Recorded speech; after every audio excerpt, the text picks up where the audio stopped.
If you like the story, you can support the author on Patreon. Link is in the description. Chapter 61. Hikaru immediately replied to Steven's email and finally realized that the gemstone collector who had been inquiring about evolutionary stones earlier was actually Steven himself.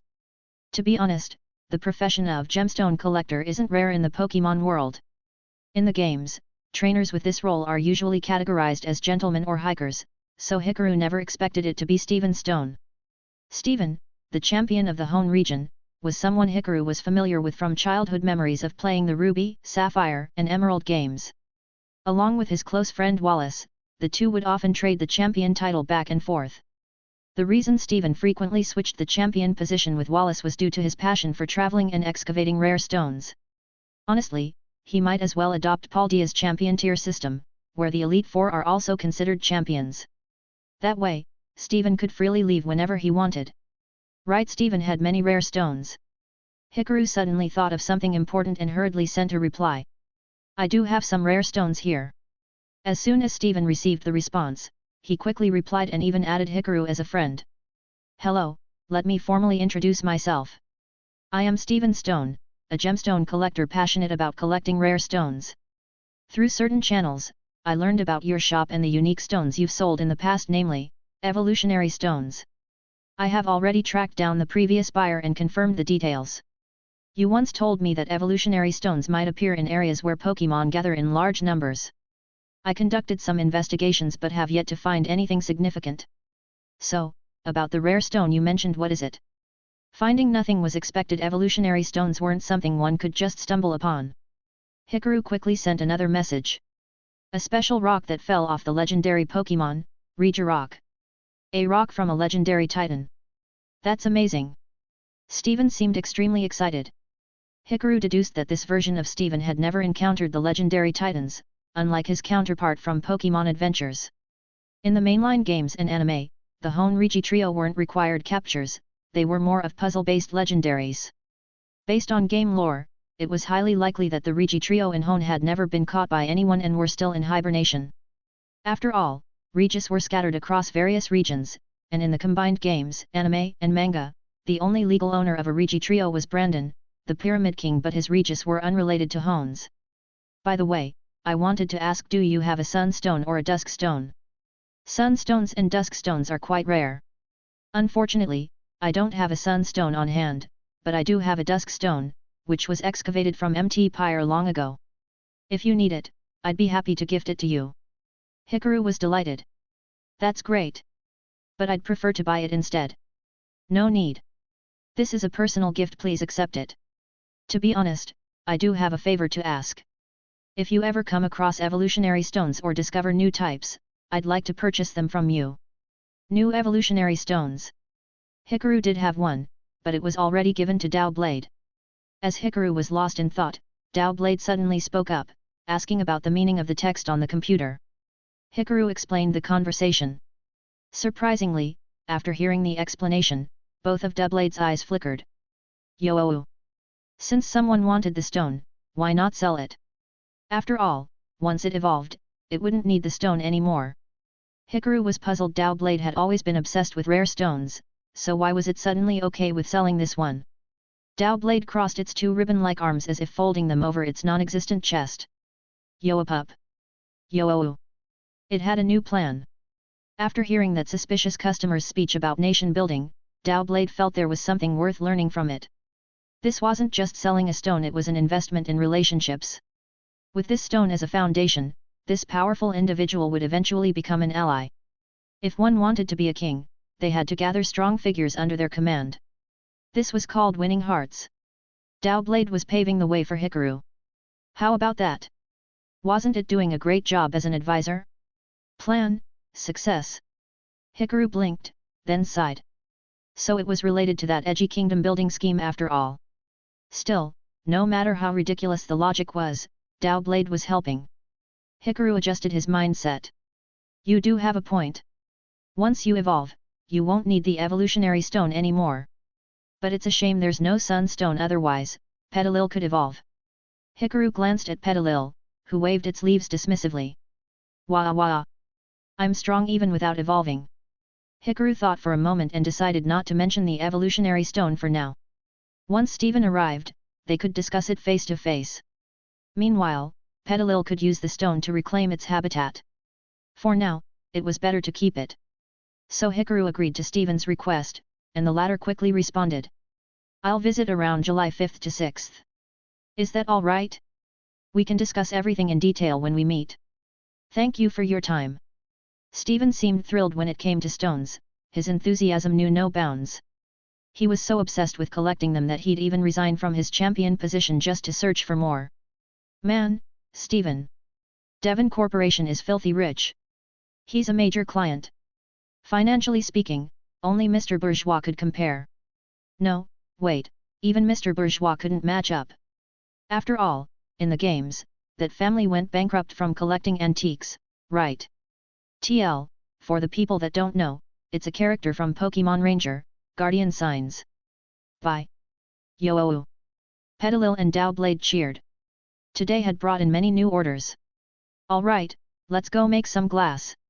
After finishing the online transactions, Hikaru gathered Petalil and Dowblade and returned to the forge, carrying a wooden bucket filled with soft sand. The ruins of the mountains had plenty of soft sand, so Hikaru brought back half a sack, along with various minerals. The journey back was heavier without Celebi's help using Psychic to lift the load, but thanks to the superhuman strength of people in the Pokémon world, Hikaru managed to transport everything. Unique glass-making techniques surfaced in his mind. Preparation: sand, limestone, soda ash, and plant ash. Melting: heat the sand in a furnace above 1800 degrees Celsius, melting the quartz. Shaping: blow and mold the molten glass using hollow metal pipes. Cooling: rapidly cool the molten glass to form a transparent structure. That was the basic process. The specialized glass-making techniques would enhance the craft, and with the Charizard figurine in the forge amplifying the furnace's heat, temperature wouldn't be a concern. But Hikaru had an idea. Looking at Petalil, who was curiously observing the forge, he suddenly said, "Hey, let's try something new." Petalil. Wah wah. Petalil tilted its head. Use sunny day. Although confused, Petalil obeyed. A powerful radiant sun appeared on the ceiling. No need for light bulbs now. Hikaru then pointed at the furnace. Adjust your power and use weather ball. Petalil recalled the move it had learned from work. Wah wah. Closing its eyes, it gathered energy, forming 3 orbs in front of it. Wah wah. The weather ball orbs ignited and were tossed into the furnace, causing a massive blaze. Nice. Petalil can help with forging now. Your control over weather ball is impressive. Letting a grass-type Pokémon assist in fire-based forging? Well, this grass-type knew fire-type moves. Wah wah. Petalil was delighted it had another job it could help with. A few hours later, after careful shaping, Hikaru completed a small glass whistle. Yo-oh. Dowblade, watching Hikaru and Petalil work, felt left out. Before the forge reopened, it had helped with everything, but now, it couldn't participate in glass making. It's alright. Every Pokémon has its strengths and weaknesses, just do what you're best at. Hikaru reassured Dowblade. Then he examined the newly crafted whistle. Crafted item, Glass Whistle of the Earth. Effect 1, boosts ground-type move power by 25% when blown by a trainer or Pokémon. Effect 2, enhances ground-type energy perception, improving Pokémon training. While in this state, the user is immune to critical hits. Glass-making knowledge +1.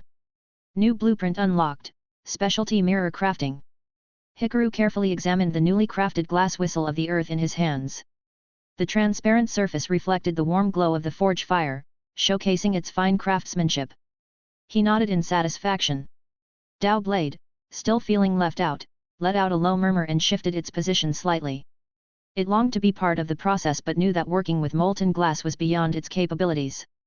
You still play an important role, you know, Hikaru reassured Dowblade, sensing its emotions. We all contribute in different ways. Dowblade perked up slightly but remained silent. Now that the glass whistle of the earth was successfully created, Hikaru was curious about the specialty mirror crafting knowledge that had just appeared in his mind. New material, mirror armor. Source, obtained from Corviknight with the mirror armor ability. Associated craft, unique mirror forging / specialized imitation forging. Effects, mirrors crafted through this process may inherit certain traits and abilities from Steel-type Pokémon. A thought crossed Hikaru's mind.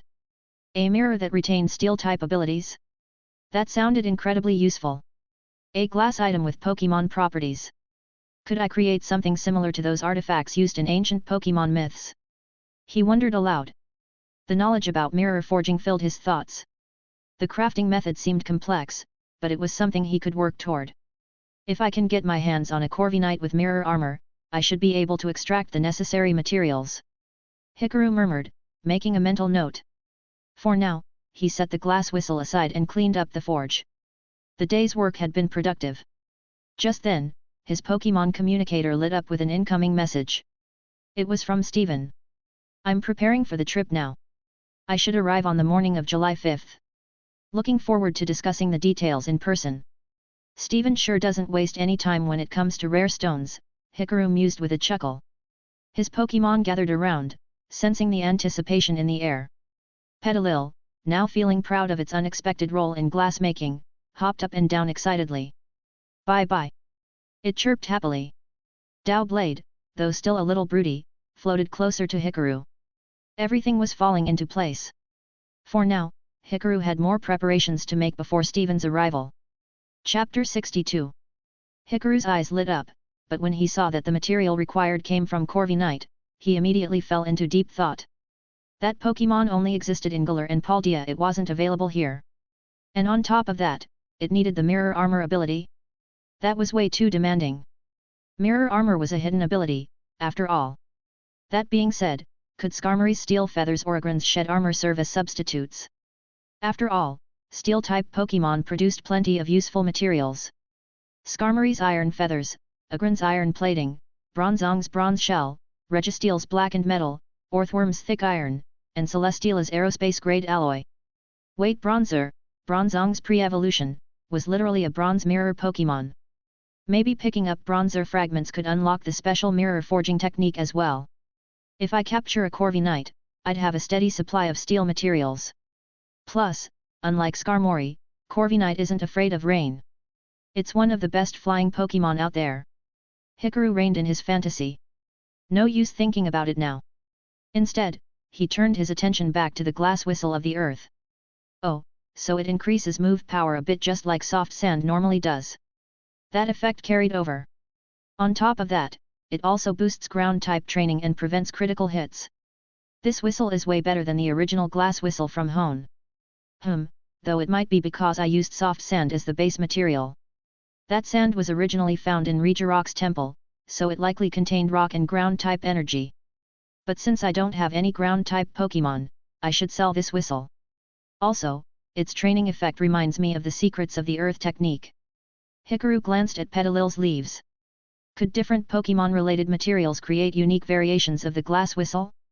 To test this theory, Hikaru plucked a leaf from Petalil, gathered some oak leaves from the nearby forest, and added them to a new batch of molten glass for a second round of crafting. The result was crafting completed. Crafted item, verdant glass whistle. Description: a whistle made from soft sand, common materials, and special grass-type plants, using unique glass-making techniques. Effect 1: when blown by a trainer or Pokémon, grass-type moves increase in power by 10%. Effect 2: when blown, it grants a connection to grass energy, allowing better grass-type Pokémon training. While in this state, the user cannot be hit by critical hits. The effects are almost identical, but the move power boost dropped to 10%. Is that because soft sand, a ground-type material, was still the main ingredient? Still, this is pretty good. It's a useful item. If I swapped out the grass-type material for a miracle seed, the boost would probably go up to 25%.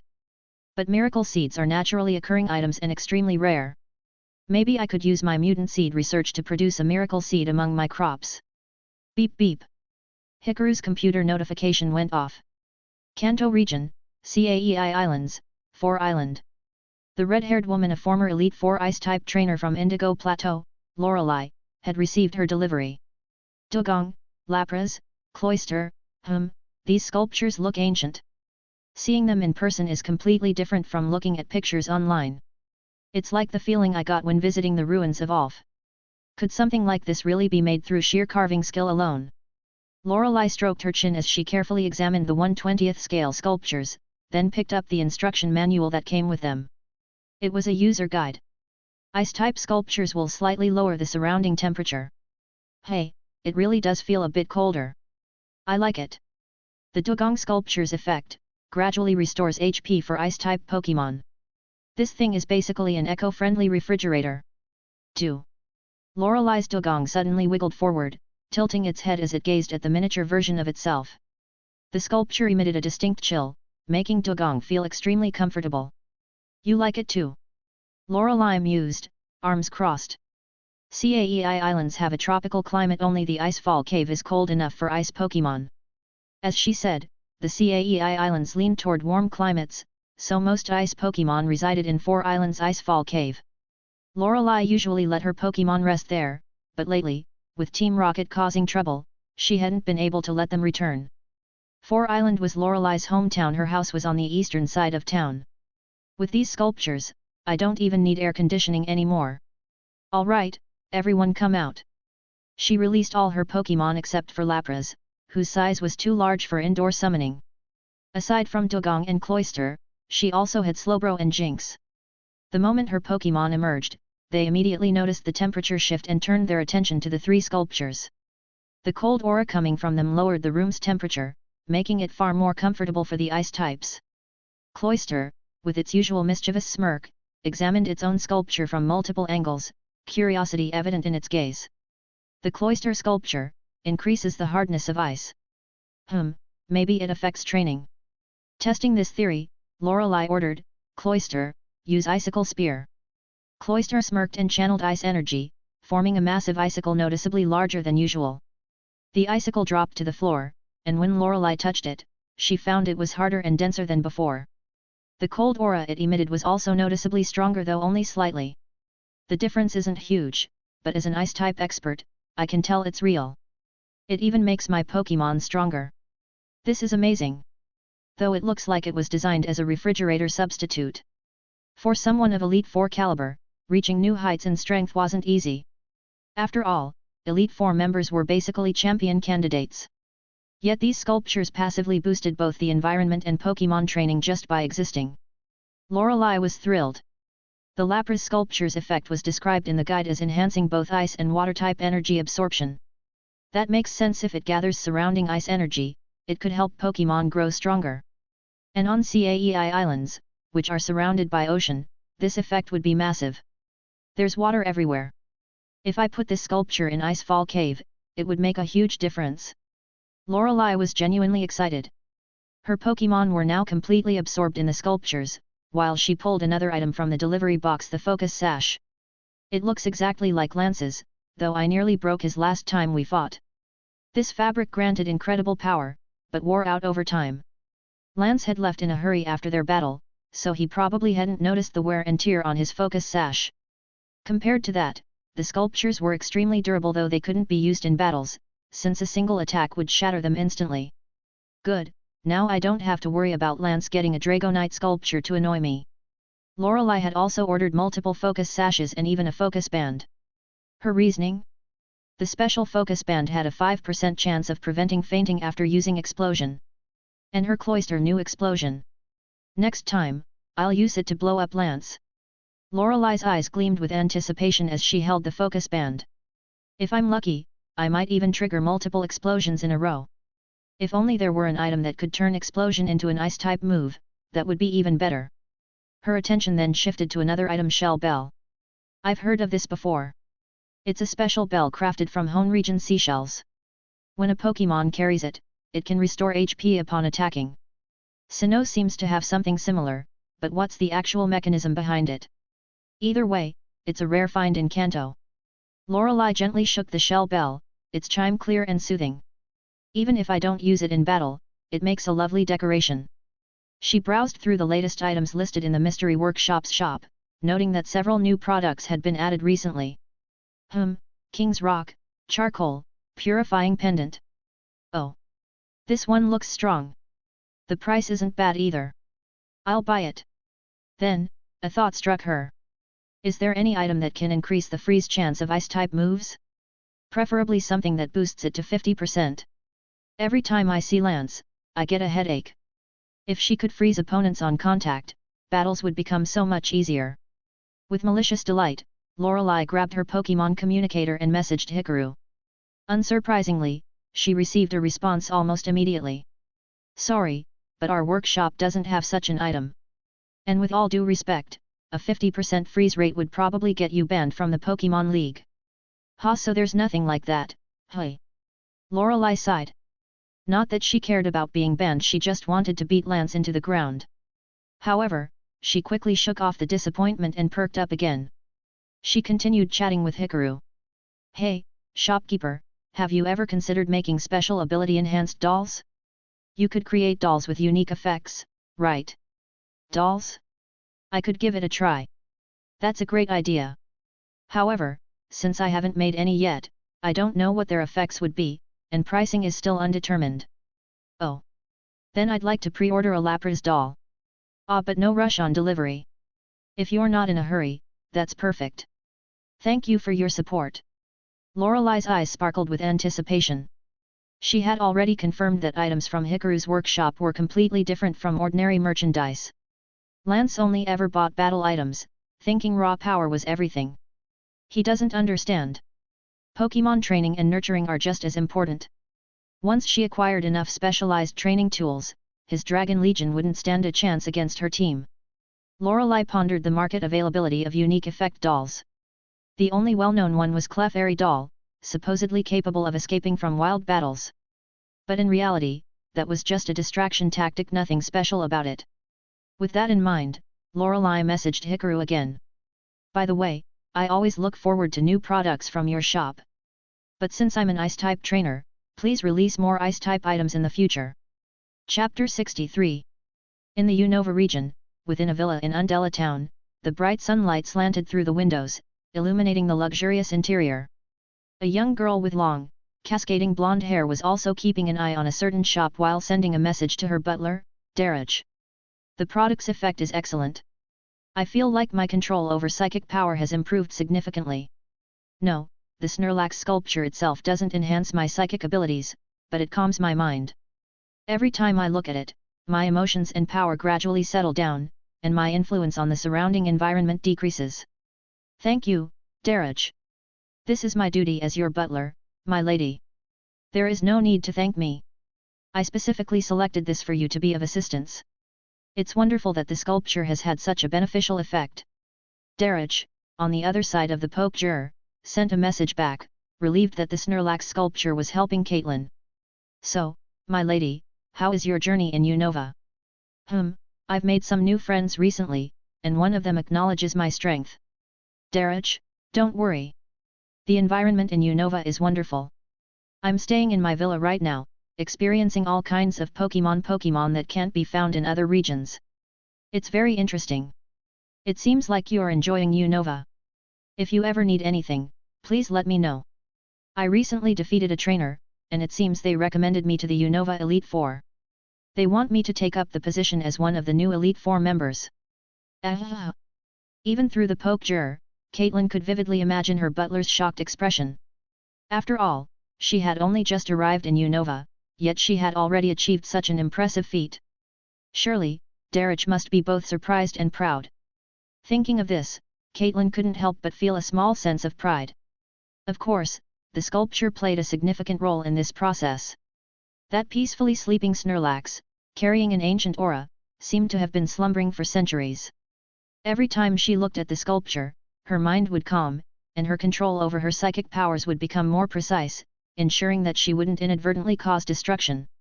Thus, even when she lost battles, she no longer flew into a rage.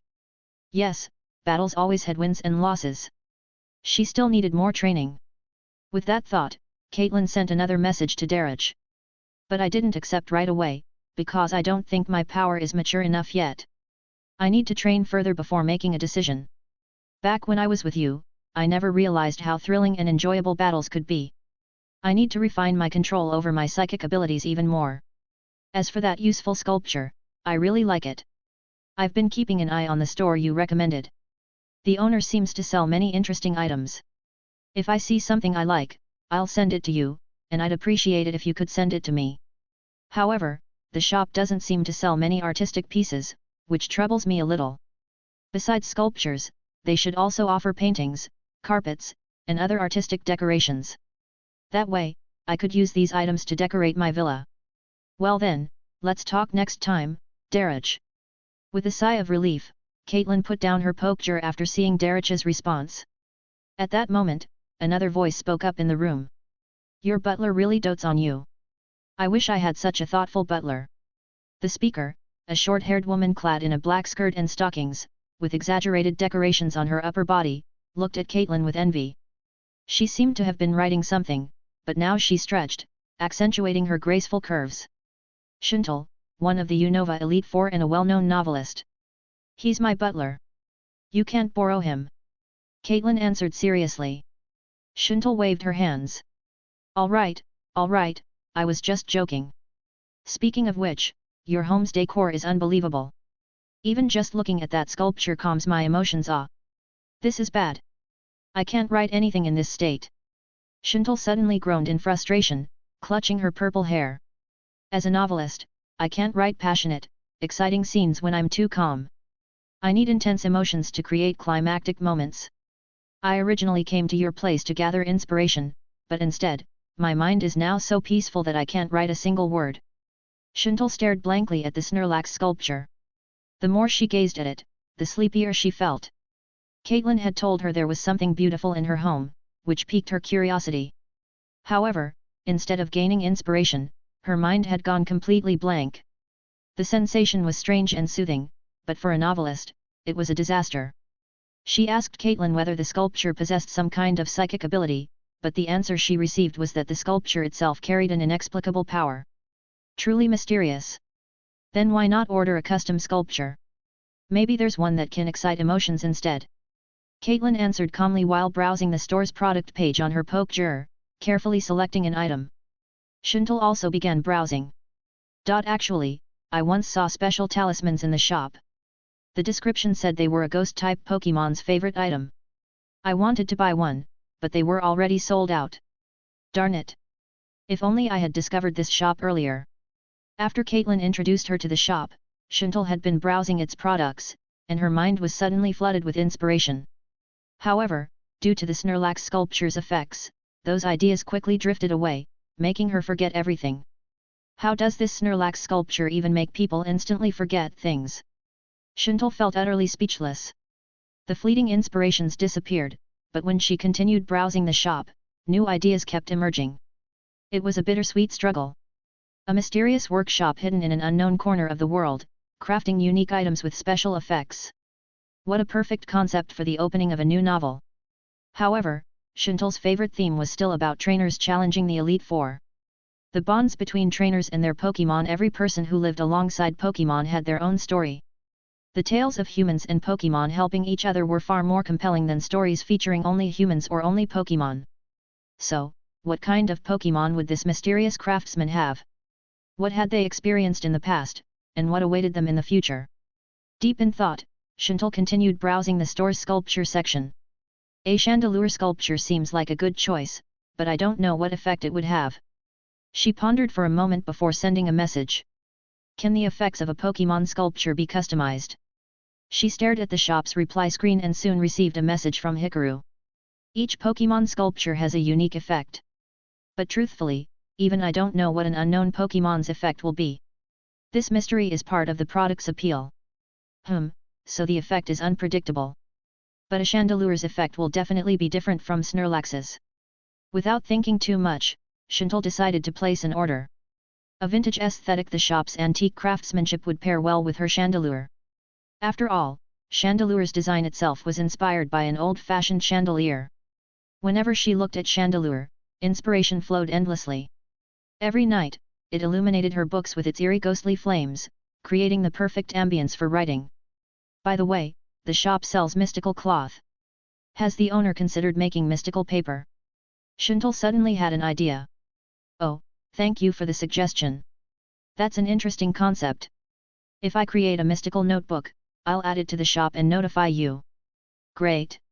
Also, could you save a few extra talismans for me next time? Just a few, in secret. Please.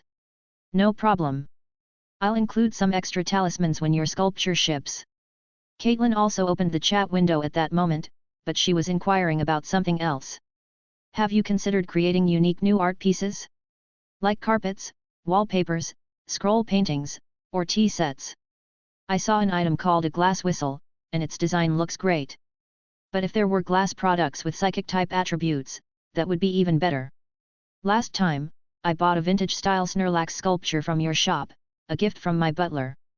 It has been incredibly effective. Your suggestions are quite interesting. I'll definitely consider them. Thank you for your purchase and support. Caitlyn smiled, feeling much more pleased. It seemed that in the future, she would be able to purchase more of her ideal artistic products from this shop. As for the craftsmanship of the shop owner, Caitlyn had no doubts at all. Just the vintage aesthetic showcased in the Snorlax sculpture, no, rather, it was a relic-like style was already incredibly unique, carrying a beauty that felt as if it came from ancient times. She wanted more, much more, to decorate her villa. There was still plenty of space left to place these exquisite pieces. Chapter 64. In the Paldea region, at Cascarafa City. A long-awaited international delivery had finally arrived at its destination. The well-known sculptor, Brasus, could barely contain his excitement. Beside him stood his friend, Hassel, the Dragon-type Elite Four member of the Paldea region. Both men shared a deep appreciation for art. However, compared to the more optimistic Hassel, Brasus, being a renowned sculptor, often found himself in creative slumps due to a lack of inspiration. Previously, it was Hassel who had suggested he browse Pokémon-related news and updates online to find inspiration. During that process, they discovered Hikaru's shop. The intense vintage aesthetic, the sculptures resembling ancient relics revived from ruins, one glance was all it took for Brasus to become utterly captivated, completely immersed, and instantly filled with new inspiration. Although he was an artist who revered nature, he also believed that civilization was an integral part of nature. Humans, Pokémon, the sky, the land, the ocean, the rivers. People and nature had always been intertwined. Towns built by people, ancient ruins covered in moss over the ages, whispering old stories, these were also forms of artistic expression. Thus, during the days while waiting for the sculptures to arrive, Brasus attempted to replicate the ancient-style sculptures he had seen in the photos. However, the results were unspeakable. Sculpting techniques could not be easily imitated, especially when the other artists' craftsmanship had already reached a near-divine level. Brasus had carved several pieces, yet no matter how hard he tried, he could not capture the ancient essence. His knowledge of ruins was limited, and he believed that was one reason he could not replicate the same artistic essence. Another crucial factor was the vast difference in sculpting skills between him and the shop owner. The difference was massive. Brasus and Hassel carried the crate containing their ordered sculptures into Brasus's workshop. During the process, Brasus took another long, careful look at the imitation sculptures he had carved earlier. These are all failures. Whether it's the carving technique, the sculpting style, or the artistic essence, I couldn't replicate any of it. His tone was filled with frustration. Hassel, towering over him, set the crate down in its designated spot and tried to console his friend. Brasus, this is merely a difference in artistic style. From the looks of it, that shop owner must have gone through years of meticulous refinement and practice. Just as you find it difficult to mimic their style, they might struggle to replicate yours. Hassel patted Brasus on the shoulder, but Brasus let out a sigh. No, even in terms of pure sculpting technique, the gap is immense. That shop also offers wooden carvings. You saw them too, didn't you, Hassel? Even the wood sculptures exude an ancient aura, that strong vintage aesthetic. Even through the Pokémon screen, it felt like I was being transported to a distant past. A world from 100, 1,000 years ago. You can catch a glimpse of it just from the sculptures. Brasus became increasingly excited as he spoke. Riding that emotion, he eagerly opened the crate. At that moment, an ancient air seemed to rush out toward them. The sculptures of Sudowoodo and Jibble were carefully taken out. Although both Pokémon were captured in rather ordinary poses, their essence was perfectly preserved. They looked as if they had been turned to stone rather than sculpted from scratch. As Brasus gazed at the Sudowoodo sculpture, it felt as though its eyes were truly watching him, observing him in silence. He even had the illusion that, in the next instant, the Sudowoodo would spring to life. Words like lifelike were not enough to describe the sheer brilliance of this ancient-style craftsmanship. This was the power of art. This is avant-garde art. An artist gives life to their work. Everything they see and touch can become a source of artistic creation. And the sculptures before them truly looked like real, living Pokémon telling the story of their past existence, as if they had once roamed a distant era long ago. This is astonishing. Hassel was equally amazed. A casual observer might simply find these sculptures aesthetically pleasing, but as artists, they could recognize the incredible precision and skill embedded in these pieces. They look even more refined and ancient in person than they did in the photos. As for the effects, Hassel remarked. At this point, he felt that the supposed special effects of the sculptures were the least important aspect. The Sudowoodo sculpture enhanced one's ability to understand mimicry techniques. The Jibble sculpture improved digging efficiency and enhanced a Pokémon's ability to learn moves. Jibble. Hassel's Jibble swayed its body, opened its mouth wide, and jumped onto the table. It stared at the sculpture, tilting its head in confusion. Why did its companion turn to stone? Hassel burst into laughter. Haha! My dear Jibble, this isn't an actual Pokémon. It's just a sculpture. Did it fool you? Jibble.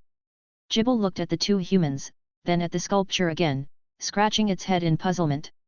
It had never seen such a realistic sculpture before. It really thought it had found a stone version of itself.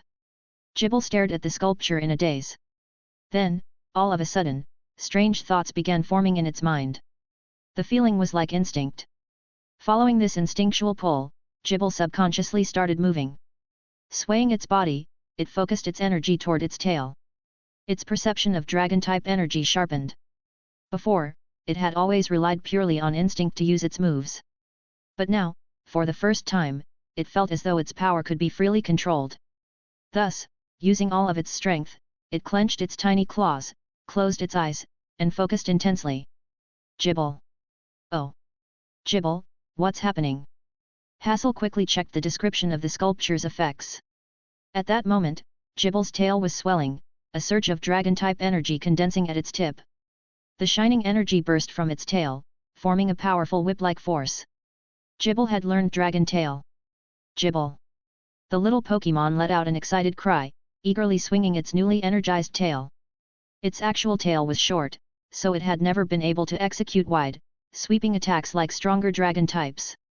But now, it finally had a tail attack of its own. Jibble was overjoyed. So it really works. The sculpture helps Pokémon understand moves better. That's incredible. Jibble, what did you feel just now? Why did you suddenly focus so intensely?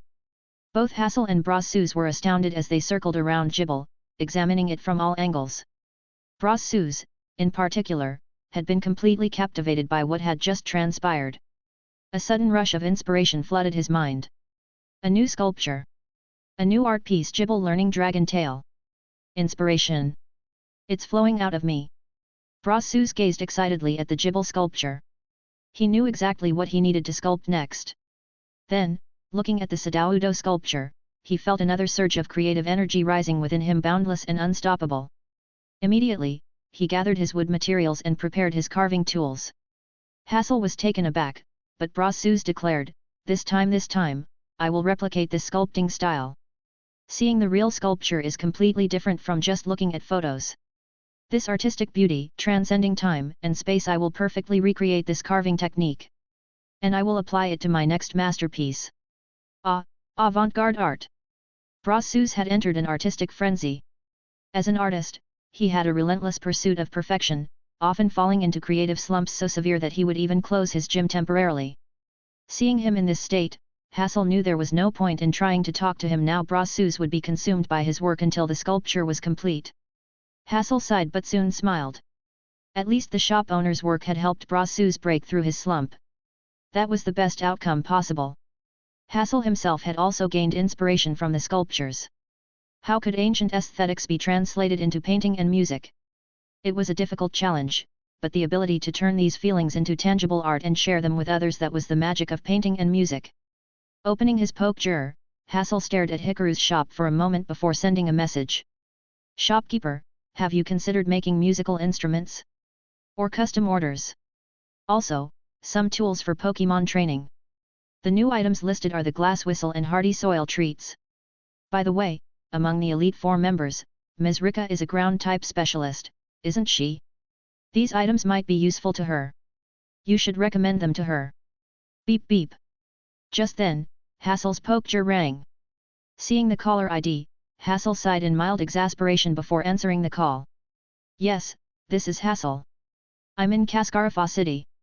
Chief, you want to inspect the gym? Right now? Actually, I'm not slacking off. Brasus is currently in an artistic frenzy and won't be paying attention to anyone for a while. He had been struggling to come up with pieces for the upcoming Cascarafa City art exhibition, and it had been troubling him for quite some time. The reason he's like this now is because we recently discovered a shop.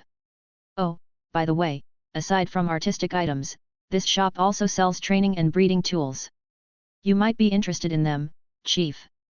Ground-type training tools. The glass whistle and hardy soil treats. These descriptions make them sound impressive, especially the hardy soil treats. But could something like this actually exist? It sounds like a mythical ingredient, like the herba mystica. A sharp-looking woman with short green hair, dressed in a formal yet stylish suit, scrolled through the shop's listings.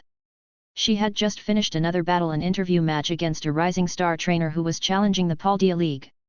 As a relatively new Elite Four member of Paldea, Rika had been personally selected and appointed by Gita, serving as both an interviewer and assistant. However, the more battles she fought, the more she felt her own shortcomings, especially when facing promising new trainers. Maybe she needed to intensify her own training. Sometimes, Rika couldn't help but wonder if she truly deserved the title of Elite Four. Speaking of which, the League was currently implementing a long-term project, aiming to strengthen students from the Paldea Academy through various tests. This initiative was meant to raise Paldea's overall competitive level. It was a joint effort between the Paldea League and the Academy, and it introduced a new ranking, Champion Rank. The Academy's new primary focus was training students to reach Champion Rank trainers. So far, no one had passed the Champion Rank exam yet, but the ambition and determination of the Academy students put pressure on her as well. It should have been a good thing, yet it made Rika question herself. Just as she was feeling a bit troubled, Hassel, Paldea's longtime Elite Four veteran and Dragon-type expert, seemed to notice the self-doubt hidden beneath her cheerful demeanor. And so, he recommended this shop to her. Hassel, despite his eccentric speaking habits and tendency to lecture others, was a reliable person. Perhaps because he was also an artist, he had a keen sense of emotion and could read between the lines. Nothing escapes Hassel's eyes, hey? He even figured out that I've been doubting my own strength. Ground-type specialists were already rare across all regions, and because of that, training tools designed specifically for ground types were even harder to come by. Since Hassel is recommending this, I guess I'll buy them and give them a try. At the very least, I know soft sand is a real item, so this shouldn't be a scam. Chapter 65. Event started. Plus 200 PS equals +1 chapter. New Bark Town, Johto region. Professor Elm had just received the package. The reason he had purchased an Arceus sculpture was due to the description in the shop stating that it would have a special effect on Pokémon eggs during incubation. As a Pokémon breeding and egg research expert, ever since Professor Elm had uncovered the mystery of Pokémon eggs, breeding centers in Johto and neighboring regions had begun offering the special service of raising Pokémon eggs. However, Pokémon eggs always appeared suddenly. No one, not even Professor Elm, had ever witnessed the exact moment an egg was laid. Enhancing the Pokémon hatched from the eggs and even having a chance to encounter a unique new life. What exactly does that mean? Could it be an alteration to their abilities? The shop's description was vague, and when Elm tried to ask for clarification, the response he received was, "You'll understand once the Pokémon hatch." It seemed that the sculpture would have an extraordinary effect. Perhaps that was also why only 3 were available. If the seller wasn't a fraud, Elm felt fortunate that he had been quick enough to purchase one. As it happened, he had a batch of unique Pokémon eggs ready for hatching. Of course, Elm also knew that another professor had purchased the same sculpture, Professor Rowan from Sinnoh. Rowan was his senior, and Elm's own research on evolution and abilities had been greatly influenced by Rowan's work. Before the sculptures arrived, Elm had discussed the matter with Professor Rowan. Based on Rowan's hypothesis, this unique Pokémon design likely had connections to Sinnoh's mythology. Originally, they had assumed it was merely an artistic representation, but now it seemed to be linked to a legendary and mysterious Pokémon. Even though Elm had no background in sculpture, he could sense the powerful ancient aura radiating from the statue. If he listened closely, faint music seemed to emanate from it. However, whenever he tried to focus, the sound would vanish, as if it had been an illusion. Beep beep. The video phone rang, and Professor Elm quickly answered. On the other end was his mentor, Professor Oak. Professor, your timing is perfect. I was just about to hatch a new batch of Pokémon eggs. Professor Elm greeted Oak warmly, and Oak immediately perked up with interest. So, you're going to test out that sculpture? Indeed, the 3 mysterious Pokémon sculptures had each been purchased by 3 professors, Professor Oak being the last of the trio. I bought some other sculptures as well, but I've been too busy to test their effects. Regarding that particular Pokémon sculpture, I spoke with Professor Rowan. He seems to be having Sinnoh's champion investigate it. She's an exceptional archaeologist. I plan to purchase more items and conduct a large-scale test all at once. I've even invited a few skilled trainers to assist me. Ahem. Anyway, let's see what happens when your Pokémon eggs hatch. This is an important experiment. As Professor Oak spoke, his expression seemed a bit unusual, but Elm didn't notice he was too excited. He quickly linked the video call to the Pokeger's live stream function so that Oak could observe the entire hatching process remotely. Standing before the incubation devices, Elm explained, these are eggs of the starter Pokémon Chikorita, Cyndaquil, and Totodile. Starter Pokémon referred to the Pokémon given to new trainers when they embarked on their journeys. They were carefully selected by the regional professors for their balanced growth and strong potential. Some were bred by the Pokémon League, while others were personally raised by professors to be distributed to aspiring trainers. Of course, wild populations of these Pokémon could still be found in nature. As an expert in egg research, Professor Elm was also one of the finest breeders. The Pokémon eggs he handled were nurtured within his lab. Now, inside 3 incubation chambers, 3 eggs lay quietly, waiting for the moment of their hatching. The instruments monitoring them indicated that they were close to the hatching stage. Based on my recent research, I've discovered that some Pokémon can actually perceive the outside world before hatching. They can sense our presence. Now, I'll place the sculpture between the 3 Pokémon eggs. Elm anxiously awaited the moment of hatching. However, the exact timing was entirely up to the Pokémon themselves. Incubators could only assist in the process, not force an egg to hatch. Professor Oak, aware of how long such observations could take, also waited patiently. However, in the next instant, the Arceus sculpture emitted a soft glow. Both professors were stunned. That sculpture! It's glowing! As the light shone forth, the 3 eggs in the incubators also began to glow. Without a doubt, this was the sign of imminent hatching. All 3 eggs, at the same time. Professor Elm's assistant, who was also monitoring the incubators, looked at the readings in shock. As Elm's only assistant, their workload was often overwhelming, but at this moment, their expression was filled with astonishment. The hatching process is unusually intense.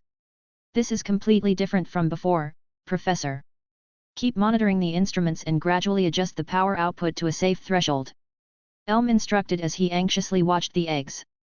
Meanwhile, on the video call, Professor Oak's expression had turned serious. The glow surrounding the 3 eggs intensified. As the incubator's power was lowered, the eggs themselves began to change shape. There were 2 types of Pokémon hatching processes, one where a Pokémon breaks out of its eggshell and another where the egg itself transforms directly into the newborn Pokémon. The latter was happening now. Chico, Quill, Totodile. 3 Pokémon emerged from the dazzling light: Chikorita, Cyndaquil, and Totodile. For a brief moment, a bright starry effect shimmered around Chikorita. Immediately, Professor Elm noticed something remarkable: these 3 Pokémon were noticeably larger than usual. In the wild, larger Pokémon typically had greater competitive strength among their kind, as size often correlated with power and speed. However, within laboratory conditions, starter Pokémon rarely exhibited significant size variations since their incubation environments were controlled. The chance of breeding particularly large or powerful individuals was extremely low. But these 3 were clearly different from any Pokémon Elm had hatched before. How is this possible? This is an incredible transformation. Quickly, open the incubators. Elm instructed his assistant to unlock the devices. As he approached the 3 newly hatched Pokémon, his eyes immediately locked onto Chikorita. Its leaf color was different. No, its entire body color was different. Chico. Chikorita tilted its head in confusion as it gazed at Professor Elm, while he trembled with excitement. This is a unique new life. A shiny Pokémon had hatched. On the other end of the call, Professor Oak was equally astounded, murmuring, "A shiny Pokémon." Professor Elm immediately responded, "Shiny Pokémon naturally have an extremely low appearance rate in the wild, and their emergence seems completely random. Team Rocket once conducted experiments at the Lake of Rage to create a red Gyarados, initially believing that its coloration came from retaining Magikarp's original hue. However, later research found that Golden Magikarp could naturally evolve into red Gyarados as well." Professor Oak nodded thoughtfully. "Indeed, in the Orange Archipelago, we've also discovered Pokémon with altered colors due to environmental changes somewhere between shiny Pokémon and regional forms. Regardless, this sculpture's function has been verified beyond doubt. It holds significant value for research on Pokémon breeding and egg groups." Elm took a deep breath to calm himself. "These Pokémon will soon be given to new trainers. I need to conduct further research on them before that. As for analyzing the sculpture itself, leave that to me," Professor Oak offered enthusiastically. "What kind of energy affected the Pokémon's colors and enhanced their strength?" The sculpture glowed just before the eggs hatched, as if signaling the birth of new life. "It must have influenced the incubation environment, causing these remarkable results." "Yes. Mysterious phenomena like this have always been beyond conventional science. There have been many such occurrences in this world." Professor Oak's expression changed slightly, as if recalling something from the distant past. Traveler's Workshop. Hikaru closed the pop-up notification from customers and let out a long sigh. Some of his regular buyers, along with new customers, had given him valuable suggestions. Ice-type items. Never melt ice and snowball? But where would I even get those? Climbing an ancient frozen peak would be too dangerous. Dolls, hey? I could try making some. Substitute dolls and Clefairy dolls? I still have some materials left. That should be enough. Haunted paper. That's an interesting idea. I never thought of using paper as a ghostly artifact. It might produce some unexpected effects, kind of like that cursed mail I once received from a Jengar owned by an ancient researcher. If that's the case, I should have Dowblade learn modern script. No, maybe it would be better to write an ancient text? That would add an extra layer of mystery. Alright, time to place the paper from my storage room into the fourth chamber for ghostly infusion. I'll wrap it in spirit cloth and let Dowblade refine it. That should speed up the process of crafting haunted paper. Hikaru muttered to himself while jotting down notes. Paintings, decorative carpets, wallpaper, teaware. A psychic-type glass whistle? My painting skills are still a bit behind my sculpting skills, but if I stick to an ancient ruin aesthetic, it might work. Musical instruments. I've never made one before, but maybe I could forge them? I'd need brass, or perhaps fragments from a bronzer. I wonder if those can be bought. Although bronzer wasn't particularly rare, they mostly gathered in ancient ruins, abandoned buildings, and tombs, making them somewhat difficult to find.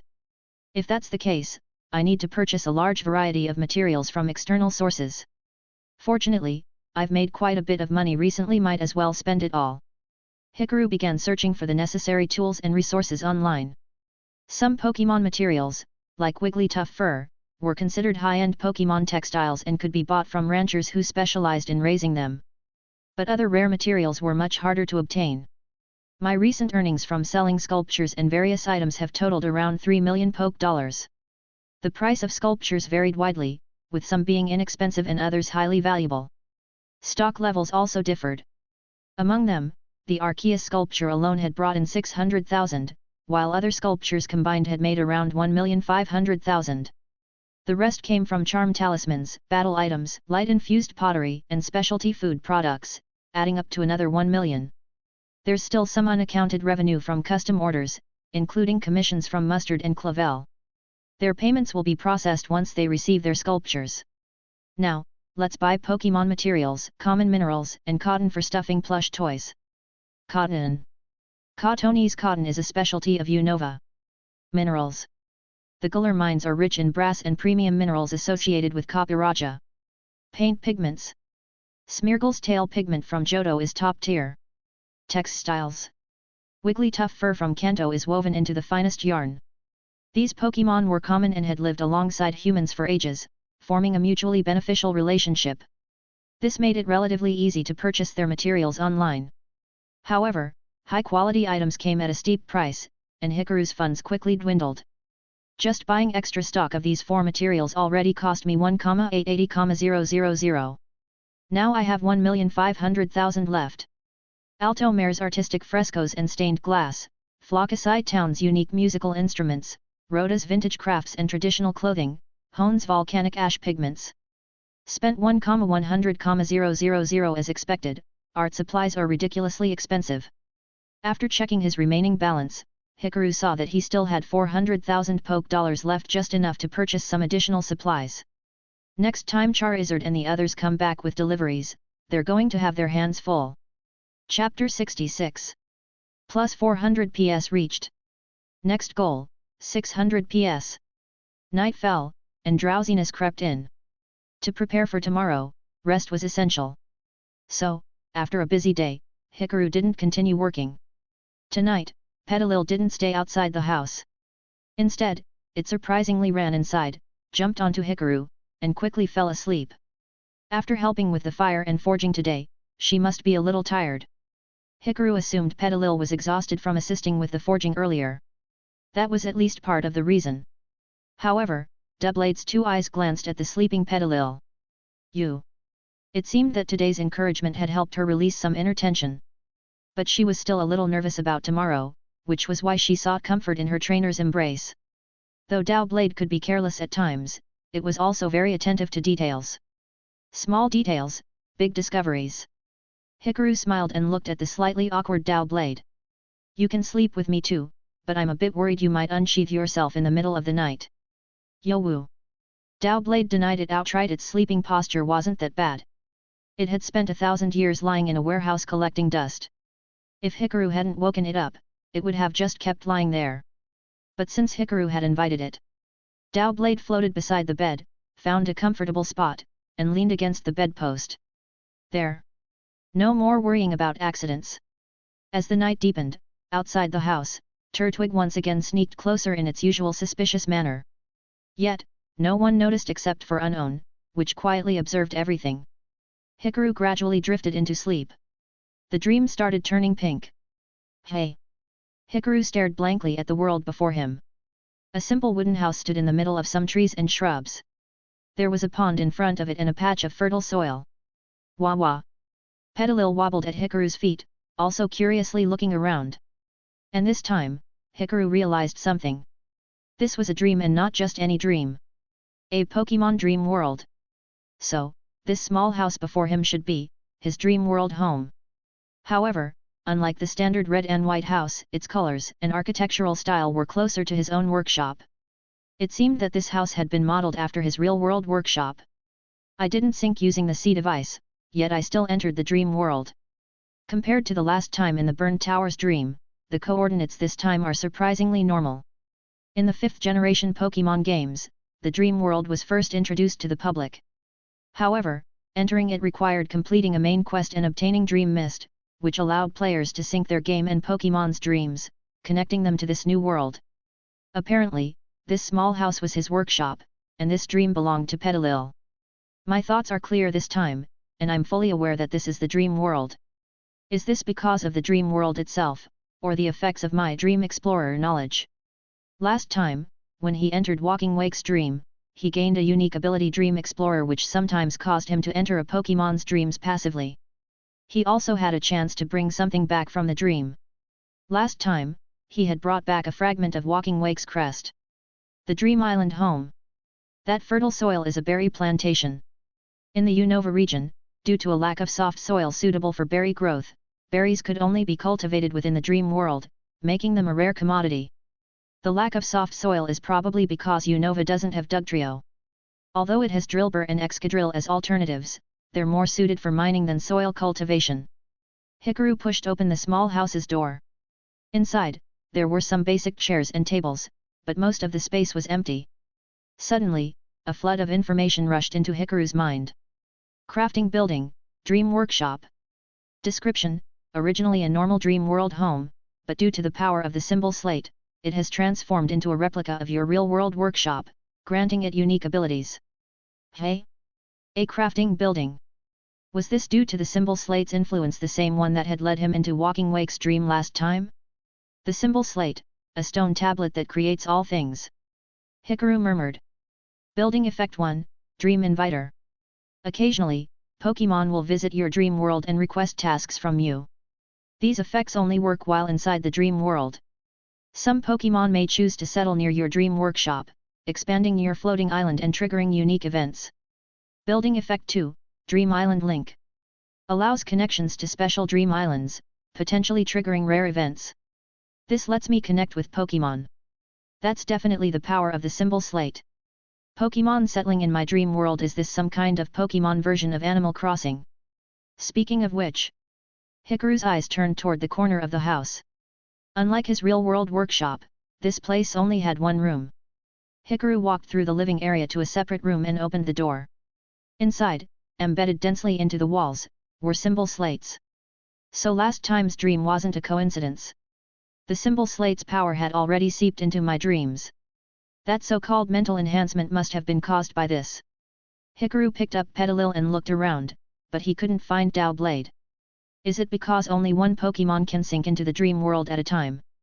Leaving the dream workshop, Hikaru heard Petilil suddenly call out. Wah wah! Petilil was looking in a certain direction. Hikaru followed her gaze and saw a mystical rainbow bridge. Beyond it, there seemed to be a floating island. Dream world islands are all floating. Each one connects to different environments. Hikaru glanced at the island across the rainbow bridge. It seemed like an ordinary forest, nothing particularly special. Deciding to check it out, he carried Petilil and stepped onto the bridge. The moment he entered the new floating island, he noticed something unusual in the depths of the forest. Something was there. The little forest, one of several dream world islands, was usually small in scale. However, within this forest, a majestic tower stood tall. Another tower. The last dream had been burned tower. What was this one? The structure looked ancient, with fortress-like walls and Greco-Roman ruins surrounding it. Dragon Spiral Tower. Upon getting closer, Hikaru finally recognized it, his eyes widening in shock. Unova's oldest tower. No one knew when it had been built. It was also the birthplace and resting place of legendary Pokémon. This tower was suspected to be a relic of the ancient Unovan kingdom. Why do my dreams keep throwing me into these legendary locations? Last time, he had entered Burned Tower, hoping to see Suicune, only for it to become Walking Wake. And now, through Petilil's dream, he had stumbled upon Dragon Spiral Tower. Did this mean he was linked to another Pokémon's dream again? But how? Petilil was a Pokémon from Eterna Forest, with no connection to Unova. Why would she dream of this ancient tower? As Hikaru pondered whether to climb the tower, a strange noise suddenly echoed from the forest. Then a raging fire erupted, engulfing the forest in roaring flames. The sudden inferno startled Petilil, but Hikaru knew this was a dream. These flames shouldn't be real. Whoosh! A scorching tongue of fire lashed toward him, carrying real heat. What? Dream fire can be hot? What kind of flame is this? Just as Hikaru searched for an escape, dark clouds gathered above. A distant dragon's roar echoed through the skies. The clouds thickened, then unleashed a torrential downpour, quickly dousing the fire. Petilil cheered, dancing happily in the rain. But Hikaru knew, something was off. Fire! Dragon Spiral Tower! A blaze engulfing the land. Boom! A massive shadow approached from the forest. Rain poured down as Hikaru and Petilil tensed up. Petilil took a battle stance, though she was visibly nervous. She activated Endure, forcing herself to suppress her fear. Hikaru was already reaching for his bag. But the shadow stopped upon seeing his reaction. It tilted its head, hesitated for a moment, then stepped forward, emitting a familiar sound. Roar! Hey! Hikaru squinted. Wait, that looks familiar. That sleek, Suicune-like body, that raptor-like stance. Walking Wake. Chapter 67. Event started. Plus 200 PS equals plus 1 chapter. Plus 400 PS reached. Next goal, 600 PS. Hikaru was utterly stunned. How could this guy be here near Dragon Spiral Tower? Even though this was a dream, it still felt incredibly strange. Walking Wake had first appeared in Burned Tower, and now it was in Dragon Spiral Tower. Was this what the symbol slate meant by a fated encounter? But, this was still just a dream. Walking Wake also tilted its head in slight confusion upon seeing Hikaru, then happily walked forward. Petalil, however, was immediately on guard and was about to launch an attack until Hikaru scooped her up. Don't attack. This is a friend. Wah wah. This dragon, is a friend? Petalil was confused and still somewhat tense. Walking Wake, in turn, looked at Petalil curiously. Rar. Where's that straight sword from before? Was it fired? Did he switch Pokémon? But more importantly, it was great to see Hikaru again. Walking Wake was absolutely delighted. This is my little dragon trainer. How are you here? It's great to meet again, even if it's still a dream. Hikaru reached out and stroked Walking Wake's crest, mane, and jaw. Just like last time, the Pokémon remained still in a submissive posture, purring contentedly like a large dog. Then, it let out a low growl and turned toward the tower. With Hikaru's dragon tamer knowledge, he could understand Walking Wake's thoughts. Moreover, since this was a dream, communication was effortless as long as Hikaru focused. Additionally, the crystal heart he obtained from the ruins of rock was taking effect. Walking Wake, being an ancient Pokémon, was classified as Paradox, but it was still a being summoned from a past timeline. You're saying this is the dream of a great dragon? And you've been here several times searching for Payapa berries. Hikaru was stunned. Walking Wake let out a long sigh before growling in frustration. It was currently sleeping in a strange forest filled with pink mist. There were no other Pokémon there, but sometimes berries would fall from the dream itself. Walking Wake had planted them, but they grew slowly and weren't enough to eat. By dreaming in that forest, it could enter other Pokémon's dreams and search for more berries, which it then brought back. This way, the berries became real food. So, it had been stealing things from other Pokémon's dreams and stockpiling them in that mysterious forest. Meanwhile, in this dream, there was a great dragon that kept repeating something about the real world being here. Every time it approached the tower, the forest would erupt into flames, as if the dragon was trapped in a nightmare. Hikaru finally understood. So the one inside Dragon Spiral Tower is, the legendary dragon Pokémon, the Dragon of Truth Reshiram. And now, the cause of the forest fire was also clear. According to Unova's myths, if humanity disregarded truth and indulged in selfish desires, Reshiram's flames would burn their kingdom to the ground. 2,500 years ago, Reshiram and Zekrom fought in an intense battle alongside the twin heroes. When the heroes realized their mistake, they restored peace. But after their deaths, their sons reignited the war. In rage, Reshiram and Zekrom unleashed flames and lightning, reducing Unova to ashes. One dragon slumbered in the ancient castle, while the other rested in Dragon Spiral Tower. So its memories from 2,500 years ago are still repeating in this dream, which is why the forest keeps burning. Hikaru glanced around. The forest was rapidly regenerating since this was a dream. Still, Reshiram's dream wasn't his concern. Hikaru was more interested in where Walking Wake's real body was right now. A mysterious forest connected to many Pokémon's dreams, where real objects could be brought out from dreams. That had to be the Enterlink Forest. At that moment, Walking Wake pulled a Pokeball out of its mane, a pink Pokeball. Hikaru was shocked. A dream ball. Wait, this was the heavy ball from before, but now it's become a dream ball. So, Walking Wake had been carrying this all along. And the dream ball worked in both dreams and reality. Originally, Walking Wake was supposed to be summoned to Paldea, but somehow, due to an accidental dream event, it had ended up in Unova's Enterlink Forest instead. The Enterlink Forest was a secret location known by very few people in Unova. Hikaru suddenly felt that this situation was getting complicated.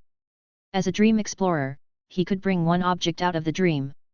However, Walking Wake's real body was in the Enterlink Forest, which meant Hikaru couldn't take it out of the dream using his ability.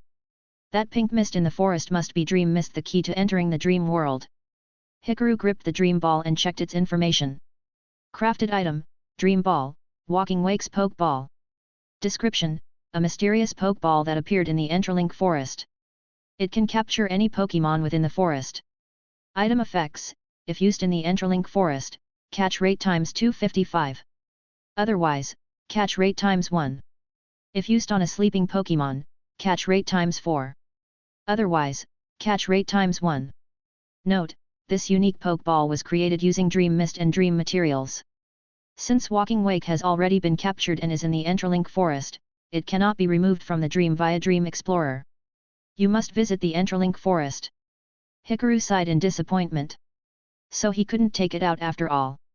The Entralink Forest was a bizarre place, possessing unique powers. Only there could Pokémon be made real, so it made sense that Walking Wake was summoned there. Wait! Hikaru suddenly thought of something. What about his dream home? It had permanent soft soil. What if he brought Walking Wake there instead? That way, it could gather berries near his dream home, and Hikaru would be able to see it every time he entered a Pokémon's dream. Besides, Unova and Sinnoh don't have a time difference. No, Walking Wake probably just overslept. After all, in the Entralink Forest, it had nothing to do but sleep everywhere. Hikaru immediately said to Walking Wake. Come back with me to my dream home. You can plant berries there too. Whatever berries you want, I'll grow them for you. Rawr! Walking Wake's eyes lit up in excitement, and it let out a happy purr. Hikaru really is the best trainer. Oh, right. Walking Wake suddenly thought of something. It pointed at Dragon Spiral Tower, growled twice, then rumbled excitedly. Then, it shook its body, and with a plop, a round white stone rolled out of its mane. Walking Wake picked it up with its claws and handed it to Hikaru. Upon realizing what it was, Hikaru froze. Wait! Walking Wake had been storing treasures in its mane. And this stone? You found this in the dream? But not inside the tower. Walking Wake scratched its face and tilted its head in confusion. What's wrong with that? If it appeared in a legendary dragon's dream, it must be something valuable. Hikaru held the round, white stone in both hands. Crafted item, light stone, cannot be taken out. Description 1, the remnants of Reshiram's body after its destruction. It is said to be awaiting the arrival of a hero. Description 2, though its surface is scarred, it repeats the same 2,500-year-old nightmare. It harbors resentment toward something inside Dragon Spiral Tower. Perhaps polishing away its scars could calm it down. Item effect, can be used as a heat source for forging. Hikaru. So this really is the light stone. Walking Wake, do you just pick up everything you find? Rawr! Walking Wake happily let out a triumphant roar. See? This is a great find. I've collected even more from other Pokémon's dreams. Chapter 68. Event started. Plus 200 PS equals plus 1 chapter. Plus 600 PS reached. Next goal, 800 PS. Walking Wake spoke while lowering its body, letting out a howl. Hikaru flipped over, riding on Walking Wake's back, while Petalil swayed its leaves and jumped onto the crest on Walking Wake's head. Riding a mighty dragon, how majestic! Roar! Walking Wake carried Hikaru and Petalil, swiftly dashing through the dream forest. Before long, they arrived at a grassy area piled with various items. This was the dream world of the White Dragon. This dream would not disappear and was even connected to the dreams of other Pokémon. As a result, Walking Wake treated it as a storage warehouse, temporarily placing the treasures it had scavenged from other dreams here before moving them to the Link Forest. Among the piled-up items were a large number of Pecha berries. Hikaru squatted down and started rummaging through the supplies. He first found some Pokémon materials among the heaps of berries, while Walking Wake pointed at certain objects with its claws. These were the treasures it claimed to have picked up from the dreams of other Pokémon. Uncommon material, ghostly gold chunk. Description, originally regular gold ingested by a Cofagrigus, infused with ghostly energy. Apparently, Walking Wake forced it to spit the gold out. Cofagrigus was in extreme pain. Hikaru, ... Uncommon material, spiral tablet. Description, the spiral tablet embedded in the chest of a Baltoy. Walking Wake pried it off. Baltoy lost its dreams. Hikaru, ... Uncommon material, illusion mane. Description, the fiery red mane of a Zoroark, capable of creating illusions. Walking Wake yanked it off. Its owner is currently shocked about its dream ordeal, comforting Zoroark that it isn't bald. Hikaru, ... Rare material, leader's crest. Description, a fragment resembling a weathered blade, only carried by Bishop that leads a group of poniard. Walking Wake broke it off and took it. Bishop is now abandoned by its followers. Hikaru, this is just. Rare material, Cobalion steel horn, tip. Description, the yellow steel horn of the legendary swordsman, Cobalion. After encountering Walking Wake in a dream, they engaged in battle, and Walking Wake bit off its horn with fire fang. Cobalion is now extremely enraged. Hikaru, this is getting out of hand. Walking Wake had rampaged through the dream world, causing havoc across Unova. Just how many Pokémon's dreams had it invaded? Even the dream of a swordsman Pokémon. Cobalion, also known as the Steel Ram, is indeed double weak to fire. It probably thought it had the upper hand upon seeing Walking Wake's water/dragon typing, only to be caught off guard by a fire fang, losing its horn in the process. Fortunately, all of this happened in a dream. In reality, the affected Pokémon didn't suffer any actual harm, except perhaps some mental trauma. A Walking Wake showed no sign of remorse for its actions. Instead, it proudly let out a roar, raising its head high, as if proclaiming that it had conquered vast territories for Hikaru. These items were the most treasured possessions of those Pokémon in their dreams, yet they had all been collected by Walking Wake. How impressive was that? To be fair, that's actually quite impressive. Hikaru had to admit that Walking Wake had a talent for plundering. Even Petilil was shocked to see so many unique Pokémon materials, bouncing in excitement. Walking Wake's vanity was greatly satisfied. Lowering its head, it let out a soft growl to Petilil while nudging her, as if showing off in front of a friend. If you ever need help, just call me. You may look weak, but I'm strong. Walking Wake's low growl conveyed this message. It then enjoyed Petilil's admiring gaze, wagging its tail happily. Occasionally, it cast expectant glances at Hikaru, seemingly waiting for a second round of praise. All right. You win. That was the highest compliment between men. Ah! Walking Wake's tail swayed even higher in excitement. As Hikaru dug through the materials, he found something even more valuable. Uncommon material, Grass Gem. Description 1, a gem infused with Grass-type energy. When held, it boosts the power of a single Grass-type move once. Beneficial for the growth of Grass-type Pokémon. Description 2, crystallized elemental energy formed naturally over time. Can also be cultivated artificially by creating specific environments to accelerate its formation. Besides the Grass Gem, there were also Dragon Gem, Electric Gem, and Psychic Gem. If Hikaru could bring these out of the dream world, he would gain corresponding knowledge, just like when he took a fragment of Walking Wake's crest last time. This process was already familiar to him. These are Unova's specialty gems, usually found by digging in dusty ground. These are great finds. Thank you, Walking Wake. This time, his gratitude was genuine. Hikaru stroked the side of Walking Wake's face, causing it to purr with pride. After all, nobody else wanted these shiny objects, it had simply retrieved them from dreams. However, Hikaru recalled that a dream explorer could only take one item per trip. Given the abundance of gems, he decided to move them into his dream home first. At the same time, he noticed the surrounding trees. Since this was a dream forest, could the wood here be special? Hikaru touched one of the trees and attempted to analyze it. Soon, information about the tree flooded his mind. Rare material, dreaming tree, little forest. Description, a unique tree that only exists in dream worlds. It can be cultivated within dreams and, through special carving techniques, can be turned into a mystical wooden carving. This carving can be used once to change the abilities of grass, bug, poison, and electric-type Pokémon, transforming them into rare abilities. Hikaru was astonished. There were only two known items capable of changing Pokémon abilities: Ability Capsule, which switches a Pokémon's first ability to its second ability, and Ability Patch, which changes a common ability to a hidden ability. In the Paldea region's item shops, Ability Patch was extremely expensive, costing 500,000 Poke Dollars. And this was even after it had become widely available. Although the dream carving could only affect 4 Pokémon types, it was still incredibly powerful. Hikaru couldn't imagine how valuable it would be if sold. Dream explorers can only bring one item out this tree, it is. Walking Wake, use Dragon Tail on the tree.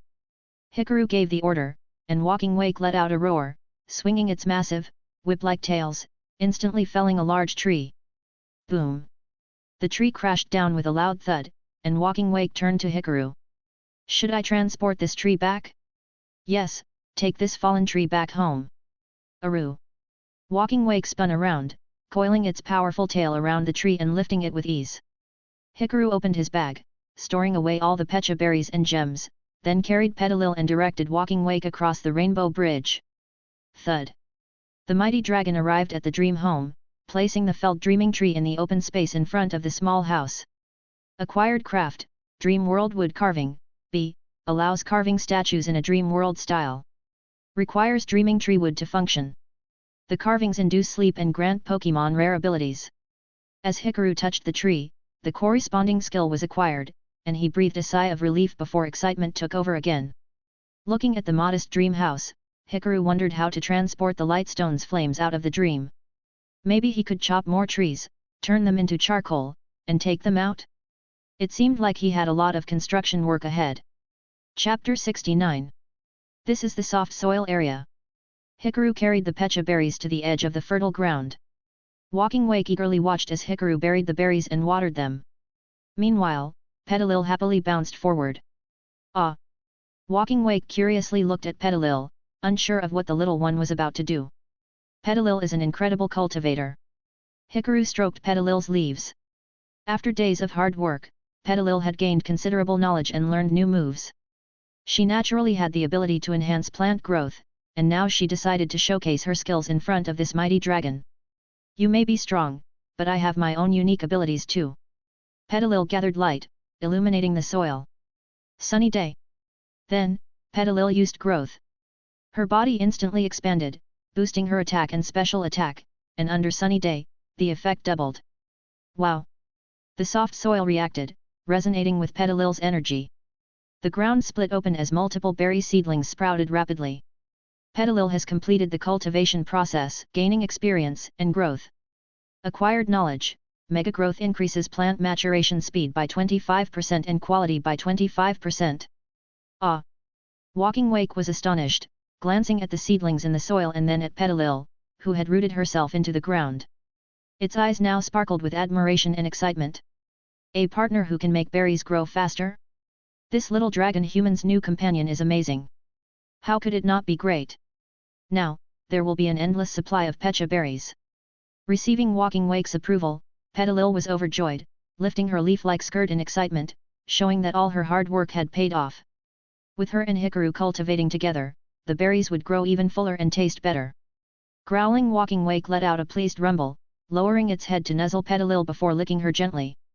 For dragons, this gesture signified recognition.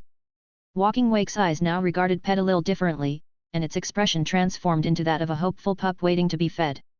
Wow! Petalil shook her leafy head, delighted. Receiving a new companion's acknowledgement was the greatest honor. Speaking of food, why not try this? Hikaru reached into his bag and pulled out a mushroom cake. The dream world is truly convenient. Aru! Walking Wake sniffed the strange dumpling and its eyes lit up instantly. What was this incredible scent? It opened its mouth, rolled its tongue, and swallowed the mushroom cake whole. Immediately, a surge of energy spread through its body, but a large portion of it remained unabsorbed. Gar! Walking Wake tilted its massive head in confusion. Mushroom cake are highly attractive to dragon-type Pokémon, but the one I just took out was infused with soft sand, so it only affects ground types. That's why you didn't get a boost. So, what could enhance a dragon Pokémon's strength? Hikaru pondered, then pulled out a Dragon Fang from his bag.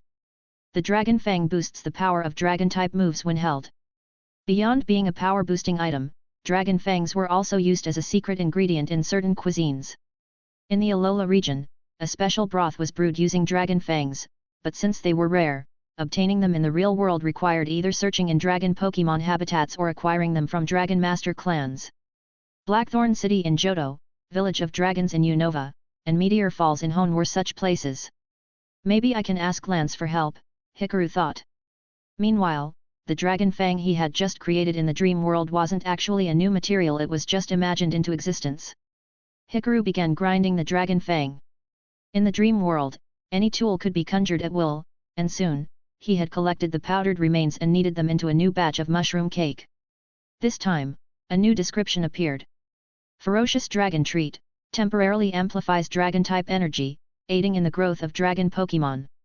Note, although it's a dream-created food, it still slightly boosts Pokémon's strength within the dream. This is it.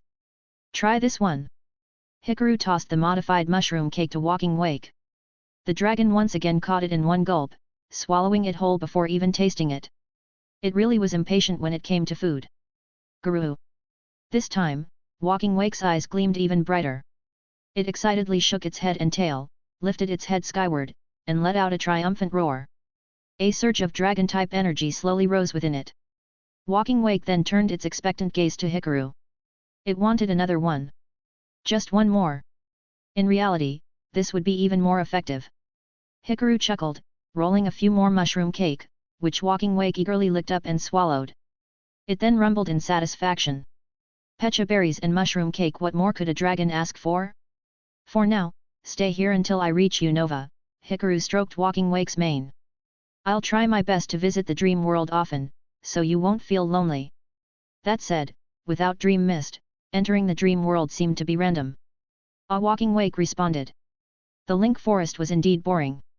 Though there were other Pokémon, they were all from the dream world and often disappeared randomly. The forest also lacked berries. Meanwhile, Walking Wake had its own thoughts brewing. Since it had found a new home, it had to work harder to scavenge more materials from other dreams. After all, nobody else wanted those items. It had asked. Hup. Hikaru placed the light stone inside the small dream house, setting it among the other gems. Its surface was rugged and scarred. Deciding to follow its item description, Hikaru attempted to polish it. The light stone in the dream world left Dragon Spiral Tower. Will the real-world light stone also appear in the Link Forest? If so, perhaps Team Plasma will never find the white dragon. But why would a light stone, which should have been inside the tower, exist outside and hold resentment toward its birthplace? Maybe the dream world and reality were opposites, just like how the version mascots in Pokémon games are reversed. After all, that was the theme of Pokémon Black/White. Hikaru suddenly had an interesting realization. Although both the Light Stone and Dragon Spiral Tower existed in the White Dragon's dream, perhaps in reality, the Black Dragon's stone was inside the tower instead. Was the White Dragon furious because it couldn't enter the tower? Hikaru glanced at Walking Wake. The dragon attempted to enter the house but got stuck. Its massive crest was too big, wedging into the doorway. Frustrated, it let out an annoyed growl. Guru. Before, the bigger the crest, the more majestic it felt. Now, it was just a hassle. I'll expand the entrance for you, Hikaru mused. Since he wasn't the one living here, he might as well let Walking Wake use the house as a resting place. Even though its real body was in the Link Forest, scavenging items from other Pokémon's dreams was exhausting.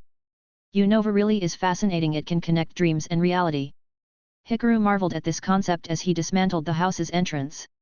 In his mind, he imagined a larger doorway, and sure enough, the entrance expanded. Now, Walking Wake could enter with just a slight tilt of its head. Exiting, however, was still a bit tricky.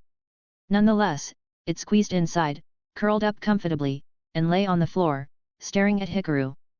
Hikaru sensed that this environment resembled the caves that Walking Wake's kind once inhabited in ancient times.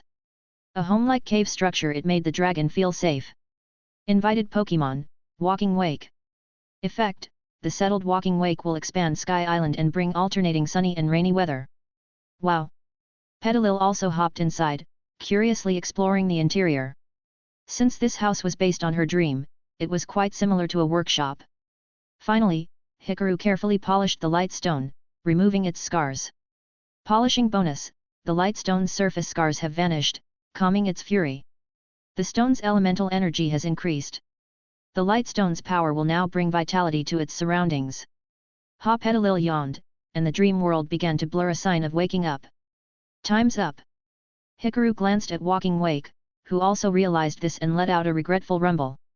Next time, it would scavenge even better items. Perhaps, the dream of a certain black dragon next? Hikaru was lost in his fantasies while rummaging through his backpack, taking out a large number of mushroom cake. Though they were imaginary food, they still had some benefits for Walking Wake's growth in the dream world. However, the true effects of dream energy remained unknown. Petalil also swayed its leaves. Big dragon, see you later. Roar. Walking Wake let out a low growl, watching as Hikaru and Petalil disappeared. Then, it immediately began devouring the mushroom cake. At that moment, the white light stone trembled slightly. A consciousness within the light stone was gradually awakening. Gao. Walking Wake tilted its head, looking toward the white stone with a questioning expression. What, you want some too? Hat, you don't even have a mouth, how would you eat? Besides, these were given to me by my trainer, so I can't share them with you. Light stone. No one is trying to snatch your imaginary food. I am a mighty legendary dragon, I would never care about such ordinary food. The consciousness within the light stone pondered. It was truly incredible. Ever since that human had polished it, its anger had started to fade, quickly calming down and even recovering from its nightmares. His craftsmanship was quite impressive. No, that wasn't the main point. Receiving the craftsman's polishing in the dream seemed to help free its mind from its restraints more quickly. It might even influence the recovery speed of its physical body in reality. Since that hoarding water dragon had heard its call, then as its trainer, that craftsman must also have a deep connection to reality. He could be a subject worth observing. Chapter 70. Unova region, north of Flocusite town, Pledge Grove. This was a secluded forest with a pond and a massive rock, where 3 unique Pokémon were gathered, one resembling a sheep, one resembling a bull, and one resembling a deer. They were the legendary Swords of Justice, Cobalion, Terrakion, and Virizion. Cobalion had the appearance of a quadrupedal creature similar to a goat, with a body covered in deep sea blue fur, jagged yellow steel-like horns, and a sky-blue snout. A tuft of white fur extended from its neck, giving it a regal and commanding presence. It was also the leader of the Swords of Justice. However, the 3 Swords of Justice did not always stay together. Sometimes, they resided separately in the Guidance Chamber, the Trial Chamber, and the Reflection Chamber. They also roamed the Unova region, honing their sacred sword technique and rescuing Pokémon in distress. Pledge Grove, however, was the place where they had sworn their oaths and formed their trio. Today, they had reunited to exchange insights from their travels and to keep a close watch on the interactions between humans and Pokémon. At that moment, Cobalion was discussing something with the other 2 warriors, visibly frustrated about a strange dream it had recently experienced. "You're saying a legendary dragon attacked you in the dream world?"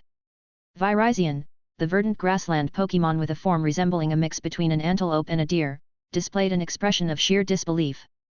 The legendary dragons of Unova were ancient Pokémon from myth Reshiram, the Dragon of Truth, and Zekrom, the Dragon of Ideals. These dragons were said to have built the Unova region and then destroyed it, wielding powers akin to deities. The Swords of Justice had lived for centuries and naturally knew of this legend. "I'm not certain it was one of the legendary dragons," Cobalion admitted. "It did have a dragon-like form and used dragon-type moves. But it was a Pokémon I'd never seen in Unova before.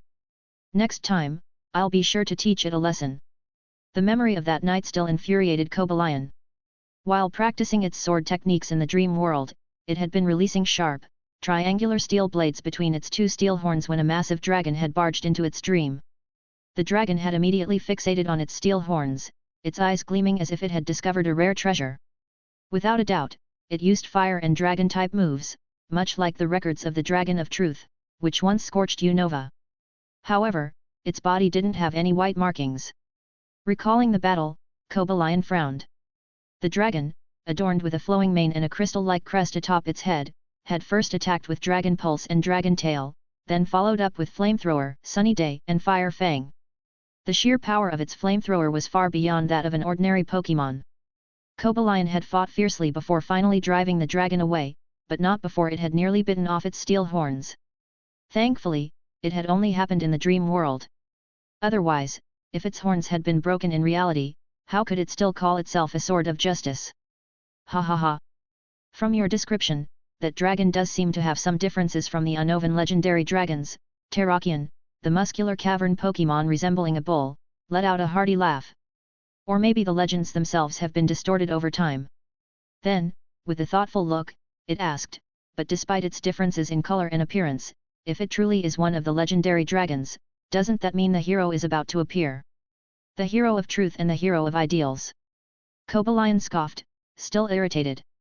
They were just figures who rekindled war on Unova's lands. Humans are neither inherently good nor evil, they simply attack whatever opposes their ideals.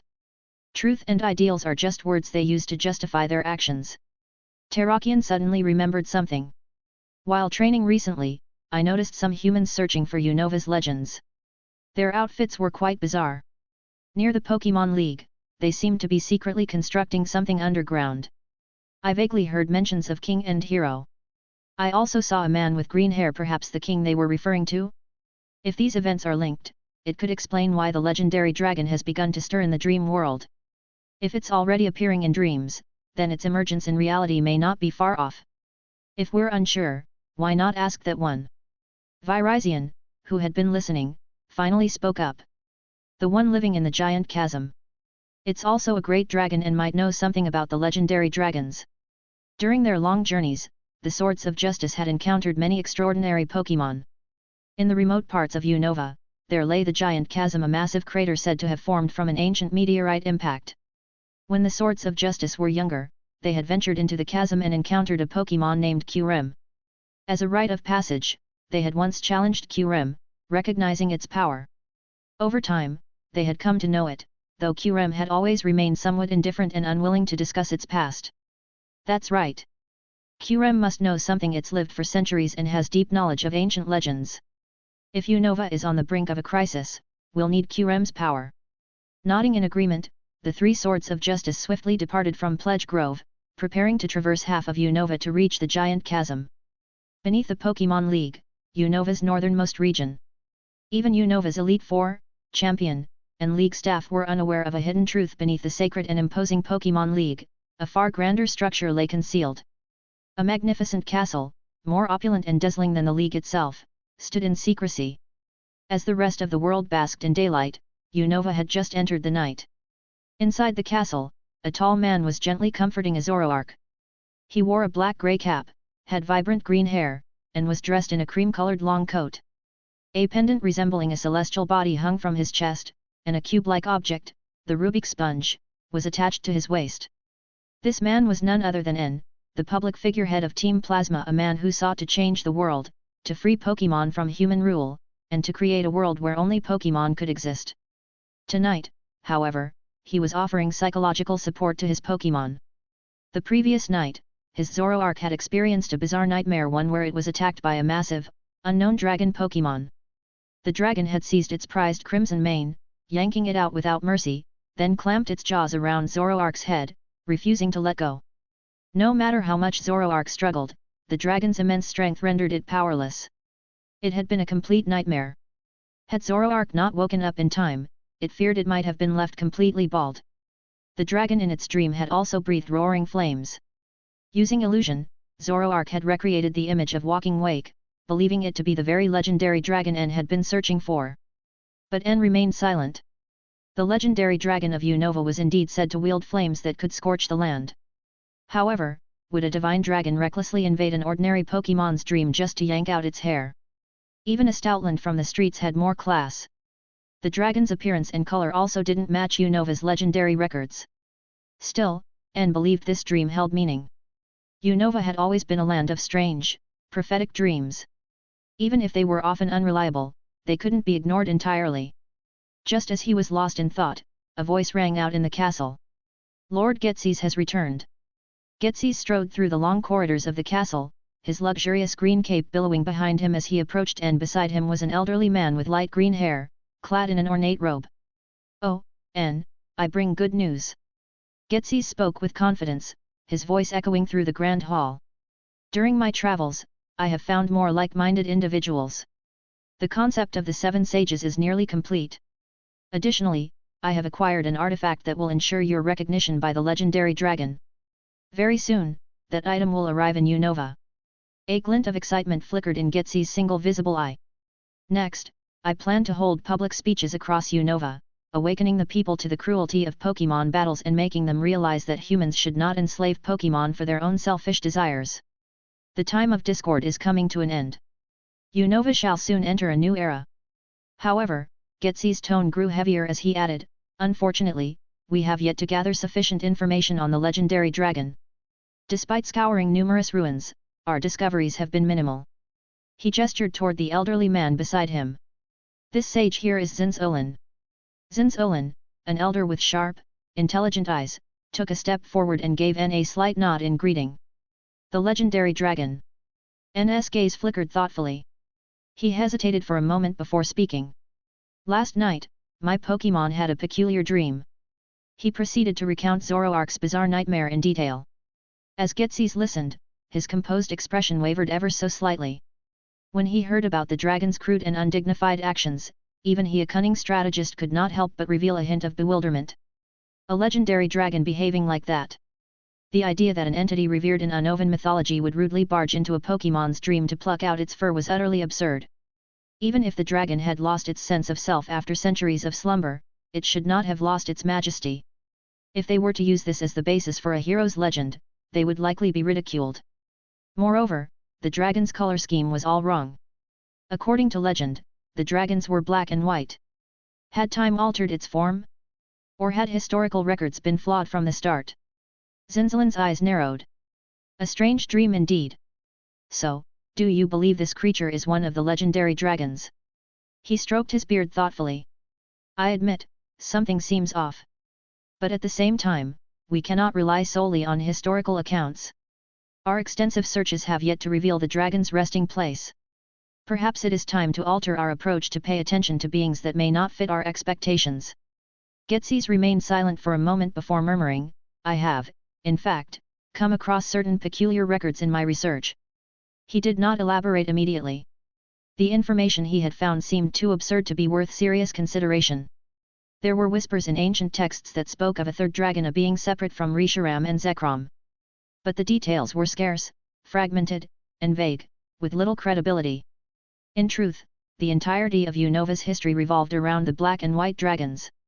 If a third dragon had truly existed, then why was it barely mentioned? At best, some of these records could be referring to an ancient high dragon mistaken for a legendary being. But now, Getsy's mind stirred.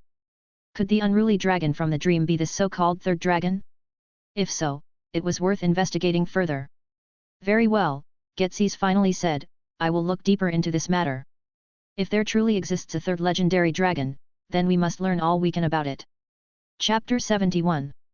In Shinto, inside the traveler's workshop.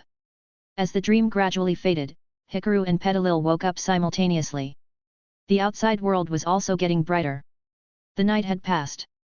As soon as Hikaru woke up, he heard Doublade's shout. Yo-oh! Somehow, a piece of wood had appeared inside the room, pressing down on Doubleade. Doubleade looked dazed, staring at the wooden object that had suddenly materialized. Then, glancing at the now awake Hikaru and Petalil, it immediately understood. There was only one truth.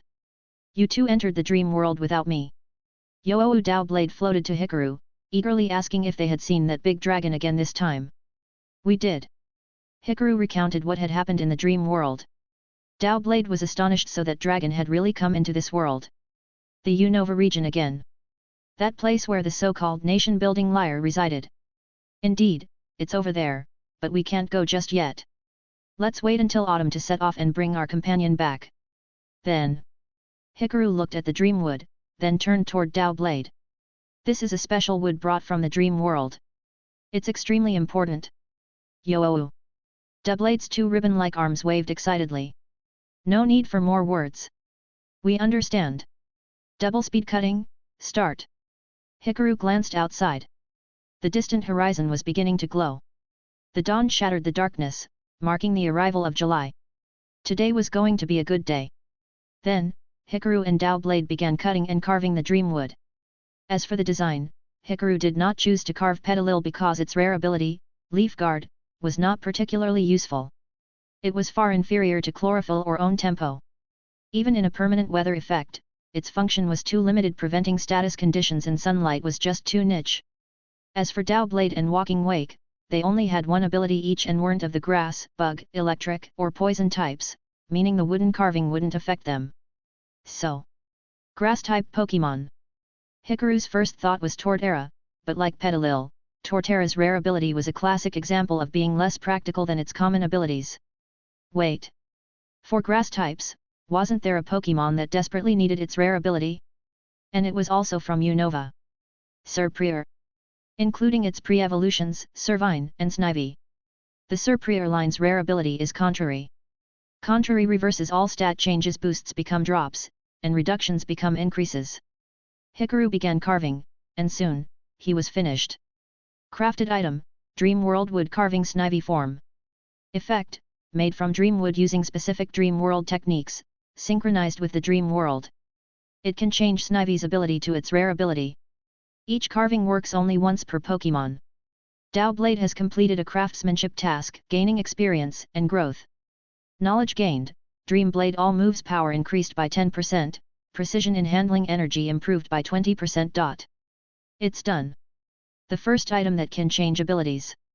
Hikaru pondered for a moment. An item that could change abilities was way too powerful. Naturally, its price wouldn't be something an ordinary person could afford. It would start at a minimum of 1 million. Besides, ability capsule and ability patch likely didn't exist in this world yet. Which meant this was a truly unique product. However, Dreamwood was scarce, so it could only be treated as a custom order product. If someone was willing to pay a high price, Hikaru could carve one for them. That said, some Pokémon's rare abilities weren't necessarily better than their common ones, so blindly chasing rare abilities wasn't always a good idea. At the same time, Hikaru glanced at the symbol slate on the table. The words of Regirock were still there. Could it be today? Hikaru fully equipped himself, preparing to set out. He strapped on his large backpack once again, leaving the snivy wood carving behind. Today wasn't just about helping Petalil reclaim her habitat and fulfill her wish. It was also a prime opportunity to collect important materials. Hikaru also packed the double pickle. The fermentation process took about half a month to a month, and now it was ready to use. This batch of pickles was finally ready. Extra crafting completed. Crafted item, double pickle. Effect, a special pickle that grants a double effect boost. After consumption, a Pokémon's move damage temporarily increases by 1.5 times. Additional effect, focus enhances concentration after consumption. Knowledge gained, pickling master. Pickling speed increased by 20%. Pickled foods allow both humans and Pokémon to enter a focused state. Hikaru carefully packed the double pickle. Petalil also geared up with protective gear, lifting her little dress and brimming with fighting spirit. She would win today. Yoapu Dao blade floated beside Petalil, tapping its sheath with its ribbons. Should we put the Eviolite on you now? With one ribbon, Dao blade lifted a small leather collar with a pouch. It was designed to hold an Eviolite. Hikaru had stitched it together yesterday. Petalil. Petalil looked at Doublade's Eviolite, then at her own body. She felt the stone was a bit too large and decided to wear it during battle instead. Hikaru led the way, wearing his reinforced gloves. He carried a pickaxe and a shovel, with a utility belt holding 2 pokeballs. His backpack was filled with various tools. He also brought along some sticky balls, though his supply was running low. Since he hadn't been able to find the jump fern or a large quantity of bugwort berries, he could only make some mud balls instead, drying their outer shell for later use. Jump fern was a type of fern, and since Shinto's environment resembled Hiswise, it should theoretically be found in the forest. Hikaru didn't use the regular berries as materials, instead, he kept them as reserves. Perhaps, on his next trip into the forest, he'd find the necessary ingredients and replenish his stock. Of course, before entering the forest, he made sure to pack a celebi wood carving in his backpack. The carving prevented him from getting lost and reduced the chances of wild Pokémon ambushing him, minimizing unnecessary battles and preserving stamina. Meanwhile, after Hikaru and his Pokémon left, Turtwig sneaked out from another part of the forest. Everyone was out today? That meant the land was unguarded. And today's weather was so nice. Over time, Turtwig had observed that Petalil's habitat had been taken from her, and that human was helping her reclaim it, or at least, that was its guess. That meant today was a perfect day to soak up some extra nutrients. Turtwig dug a small hole and quickly buried itself, activating photosynthesis. The plants on its back flourished. The soil here was even richer than the land occupied by Hiswian electrode. Nana. With no one home, it was a bit lonely, but it could absorb as much sunlight as it wanted. Just as Turtwig was enjoying itself, a large E-shaped eye suddenly appeared before it. Unoni. No one home? You're acting like Unown, don't exist. Do you not see this big Pokémon floating right in front of you? Turtwig's jaw dropped as it stared at this strange, floating eye Pokémon and then let out a loud cry. I've been discovered. A noun. Seeing Turtwig's reaction, Unown immediately understood this little turtle was nervous. And at that moment, it had an idea. Floating in front of Turtwig, it blocked its path. A noun. This land isn't something you can just freeload off of, you know. Turtwig's leaves quivered in tension, but Unown made soothing noises. A noun. No need to be scared, little turtle. I already knew about you. But I never told that human, did I? Turtwig hesitated, feeling slightly reassured. Meanwhile, Unown continued its persuasion. Unown patiently continued to explain. A noun. I'm also a Pokémon that lives here, but just like you, I haven't been discovered by that human yet. But, you know, that human is actually very kind. Sneaking over here every day just to absorb nutrients isn't very efficient, and it's tiring. Why not consider being caught by a trainer? You don't have any companions, do you? You long for companionship, don't you? Turtwig slightly opened its mouth. When it heard Unown say it had no companions, the leaves on its head drooped a little. Unown seized the opportunity to continue persuading.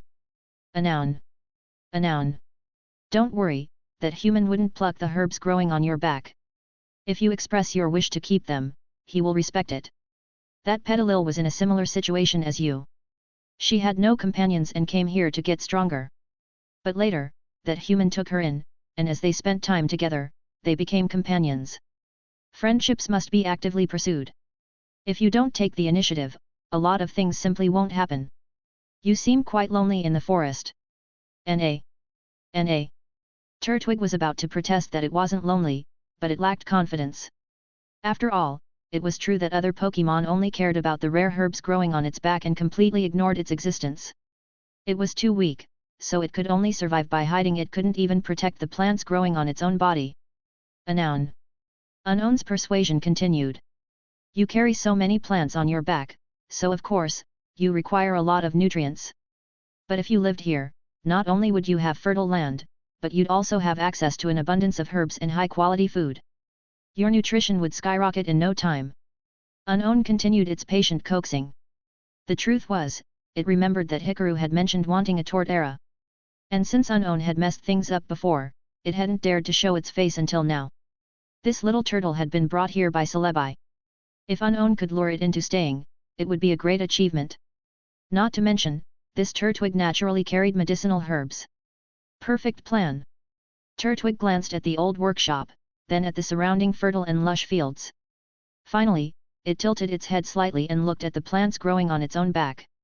Then, it thought about the cheerful and lively Petalil who always seemed so happy in that place. A bit of hesitation flickered in its heart. But it still wanted to observe a little longer. Unown secretly rejoiced. No problem. Sometimes, taking the time to observe isn't a bad thing. As long as the thought is there, it's just a matter of time. Chapter 72. Wah wah. In the forest. Petalil led the way at the front, hopping excitedly while guiding Hikaru and Blade. This time, the route was a straight path northwest, with no detours. The forest was filled with various sounds, and in the shadows, some bug-type Pokémon watched Hikaru curiously. Humans were a rare sight in the forest, especially one dressed so differently from the local people. It's time to use the silent spray. Hikaru sprayed himself with silent spray, reducing the noise he made while moving. He also applied it to the two Pokémon, though Blade pointed out that it was floating and didn't need it. But Hikaru insisted there was no harm in using it, and it might even help muffle the sound of flight. When they encountered large trees blocking the way, Blade swiftly cut through them with Fury Cutter. If there were large boulders, Hikaru would break them open to check for valuable minerals. They continued hacking and forging ahead until Petalil's steps gradually slowed. By now, Hikaru had no idea how deep into the forest they had traveled. The surroundings had become dim. Massive, dense trees stretched toward the sky, their roots intertwined with stones, with streams trickling through them. Moss and clinging plants covered everything, and deep green vegetation flourished wildly. Hikaru spotted Diglett burrowing marks and various materials that had fallen from Pokémon. He picked up a poison sting. It looked like a Beedrill's tail stinger, indicating the presence of a Beedrill swarm nearby. These Pokémon never appeared alone. Rare material, poison sting. Effect, a poisonous needle shed by a Pokémon. Increases the power of poison-type moves when held. Knowledge gained, poison resistance to toxins increased by 15%. Hikaru also picked up Kadabra's fur and skin fragments. Effect, brownish leather-like pieces from a Kadabra's skin. When made into an accessory, it slightly enhances psychic power. Knowledge gained, psychic insights, mental strength increased, along with knowledge on psychic training. Parasect's spores. Effect, can be mixed into medicinal formulas for stronger effects.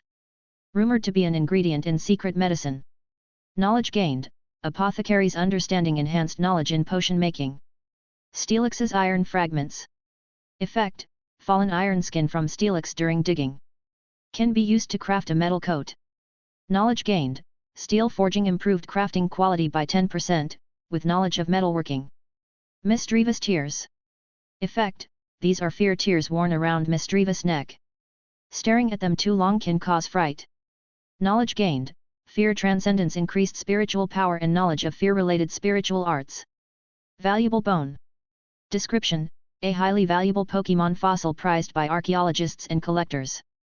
Crafting unlocked, unique bone craft, C+, allows crafting with Pokémon bones, granting benefits to ground, ghost, and psychic-type Pokémon. Hikaru continued collecting materials as they traveled deeper into the shadowy woods. He observed Pokémon either hidden within the foliage or boldly appearing in the distance. But eventually, all traces of Pokémon vanished, and a Pokémon empty zone emerged. On the ground, decayed berries littered the soil. Hisuian electrode seeds had parasitized these berries, attempting to absorb nutrients, yet they failed to grow into new electrode eggs. Not all seeds will survive after being sown. The quality of the seed, soil conditions, climate, sowing technique, proper planting depth, timing, and method all matter. Soil type, fertility and moisture levels, temperature, humidity, and sunlight exposure, these are all crucial factors. Although Hisui's terrain and Chengdu's share similarities, they also differ greatly. The Hisuian form of Pokémon mutated in this environment rather than maintaining its standard form. We're almost there. Hikaru discarded the rotten berries. Petilil had grown visibly tense. Petty. Petty. Crossing the damp earth, covered with fallen leaves and moss, they arrived at an orchard. A dense grove of various berries and apricorns grew wildly, seemingly concentrated into a single area. Hikaru also noticed remnants of ancient ruins. This place might have once been cultivated by the people of Chengdu as a berry orchard. After humans abandoned it, nature reclaimed the land, transforming it into part of the forest. 5 Hisuian Volturb were rolling around on the ground, crashing into the trees. Some berries and apricorns fell, and they excitedly scattered seeds as they dropped. However, the moment Petilil jumped out, the 5 Volturb's laughter abruptly stopped. Petty. One of them spoke up, questioning Petilil's presence. But since its face was permanently goofy-looking, it was impossible to tell if it was serious or not. Yo-oh. Dowblade translated. The Volturb are saying, you again. This is our home now. Get lost, or things will end the same way as before. Pokémon were naturally combative. While their behavior could be cute and childish, when it came to survival and territory, they became passionate, sometimes even ruthless. Wild Pokémon with flaws in their personalities were even more terrifying in battle. Maruru. A massive shadow rolled out from the orchard's edge and launched itself at Petilil. A Hisuian electrode, the current boss of the orchard. Its appearance resembled an upside-down Hisuian pokeball, with red on the bottom and wood-textured brown on top. Its body was covered in natural wood grain, with eye sockets resembling hollow knots in the bark. Unlike a regular electrode's permanent smirk, its expression was constantly furious, giving it a permanently agitated demeanor. Hikaru evaluated it in his mind.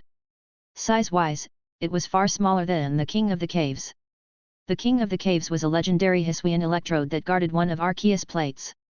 It was said to be a descendant of the 10 hero Pokémon and was capable of absurdly powerful continuous explosions. But this one? It wasn't even close. Maruru.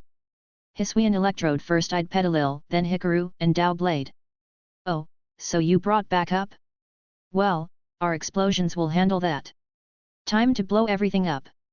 Wait a second, Electrode.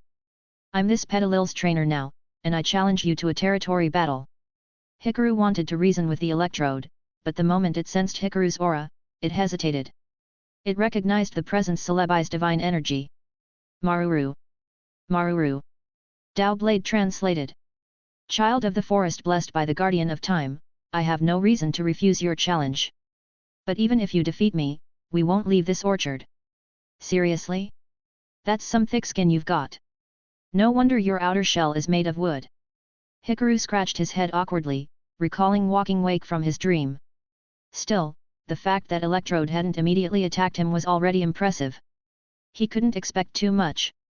At least Celebi's lingering aura was helping Pokémon communicate instead of instantly fighting. But refusing to leave even if they lost? That was a problem. If that's how it is, then I have no choice. I anticipated this, which is why Petalil is already wearing protective gear. Now, I'll just have to knock you all out. Maruru. At Electrode's command, the 5 Hisuian Volturb rolled toward Petalil, flashing with electricity. They were using quick attack and electric-coated charge attack that sometimes caused paralysis. Whoa, no honor. Dao Blade, reflect. Petalil, counter them with items. Dao Blade, reflect. Dao Blade floated forward and instantly set up a transparent barrier. In reality, reflect was an invisible wall, and anything crashing into it would be severely obstructed. Meanwhile, Petalil braced herself. The first Hisuian Volturb slammed into her, its electric energy crackling, but her protective gear absorbed most of the impact. At that moment, the metal plating on the gear glowed with a steel-type energy. The first Volturb that collided with her was immediately repelled. The force sent it flying backward, crashing into another Volturb mid-air just like bouncing pinballs. The 2 Pokémon were sent flying across the battlefield. The remaining 3 Volturb suffered the same fate. Each one rebounded violently after crashing into Petalil, their attacks negated by the reflective force of the armor. Finally, only Hisuian Electrode remained. Maruru. Hisuian Electrode's permanently angry expression briefly showed a hint of surprise. You're using steel-type power. What kind of grass/steel fusion nonsense is this? Wah wah. After knocking away the Volturb, Petalil signaled Dao Blade to help her remove the damaged armor. Since the protective gear was only a small-sized piece, it had endured multiple consecutive impacts, so it had reached its limit and was now broken. But that didn't matter. Now, it was a true one-on-one battle. Petalil's fighting spirit burned bright. All her effort and training over the past several days were about to be put to the ultimate test. Hikaru stepped forward and declared. Now that it's one-on-one, do you accept our challenge? If you lose, you'll have to leave this orchard. I don't know what happened to your previous habitat, but as long as we communicate properly, we can work something out. But if you refuse to negotiate, then we'll settle this with a battle. If you took someone else's home, then when they get stronger and take it back, that's just how survival works in the wild, isn't it? Hisuian Electrode let out a series of grumbling noises, but after a moment, it steeled itself. Maruru. Maruru Maruru. Dao Blade translated. I am fighting for my entire clan's survival. I cannot lose. This isn't just about winning or losing, this is my duty as the leader to stand and fight. Hikaru sighed. Why is this turning into a shonen protagonist's speech? Chapter 73. Hikaru sighed. The way things were going, it almost felt like he was the villain here. But who was the one that attacked first without honor? It was clearly the opponent. Petalil turned back to lock eyes with Hikaru. There's no problem. As long as Hikaru was her trainer, she could definitely win this battle. That's right. As long as we work together, we can win this. Listen to my commands, and let's claim victory together. Hikaru crouched down, pulling out a grassy glass whistle while also preparing a double pickle. Then, he had Petalil eat leftovers. Meanwhile, Dao Blade took out the Eviolite, placed it into a small leather pouch, and secured it onto Petalil. Fully equipped, Petalil hopped onto the battlefield. Opposite her, Hisuian Electrode also readied itself for battle. Victory Dance. Right off the bat, Hikaru ordered a powerful move that only evolved Pokémon could learn. Petalil began a fierce, ritualistic dance boosting her attack, defense, and speed. Speed was crucial against Hisuian Electrode. The enemy opened its large mouth. Seed Machine Gun. A rapid barrage of seed bullets rained down like a machine gun. Protect. Hikaru commanded. A green defensive barrier formed around Petalil. The seed machine gun bullets ricocheted off harmlessly. Thanks to her recent growth, Petalil could now use Protect without exhausting herself like before. Maruru. Seeing that its attack failed, Hisuian Electrode quickly switched strategies. Even wild Pokémon knew that Protect had a limited duration. Its body surged with golden lightning. Thunderbolt. A massive bolt of electricity shot toward Petalil. Substitute. Hikaru reacted instantly. Petalil sacrificed a portion of her HP to create a decoy substitute, which took the full brunt of the thunderbolt. Since it wasn't very effective, the substitute remained intact. A second thunderbolt followed, but the substitute absorbed that one too. In real battles, substitute wasn't just for deception, it also automatically attracted enemy attacks. Sunny day. Then, solar beam. Petalil called forth a brilliant sun. Despite the forest canopy, the artificial sunlight pierced through the shadows. Petalil absorbed the sunlight. Seeing this, Hisuian electrode panicked. It also lifted its head and began praying to the sky. Instantly, dark clouds gathered overhead, shrouding the sun. But at that moment, solar beam had already fired. A massive white beam of energy blasted toward Hisuian electrode. Maruru. Hisuian electrode was struck and sent flying, tumbling across the ground.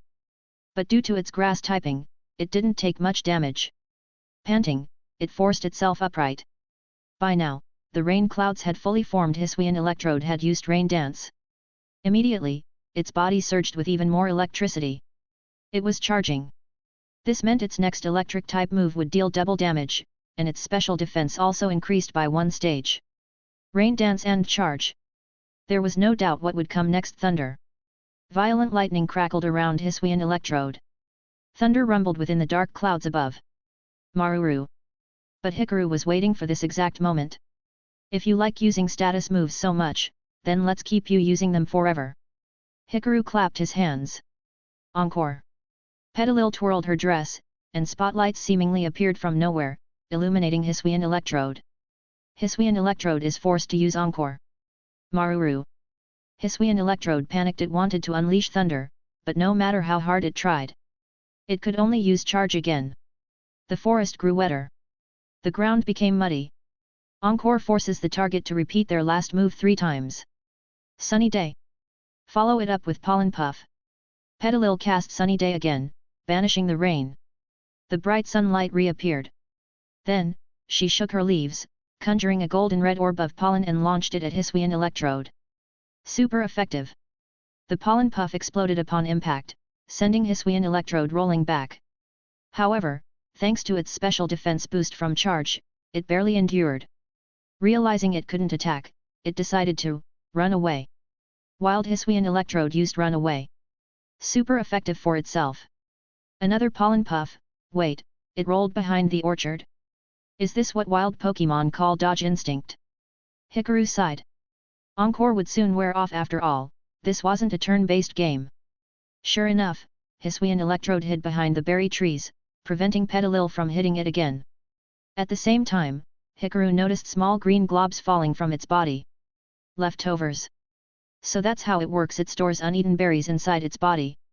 As they ferment, they gradually restore its HP. I see, Hisuian electrode carries leftovers by literally storing food inside itself. If left for too long, these berries might even ferment into a unique fruit juice. But eating a little extra won't save you. We still have one more trump card. Hikaru had long suspected leftovers could be found on wild Hisuian electrode. It was even labeled in his ingredient collection log. While Hisuian electrode rolled unpredictably behind the trees, Hikaru quickly formulated a countermeasure. Grassy glide.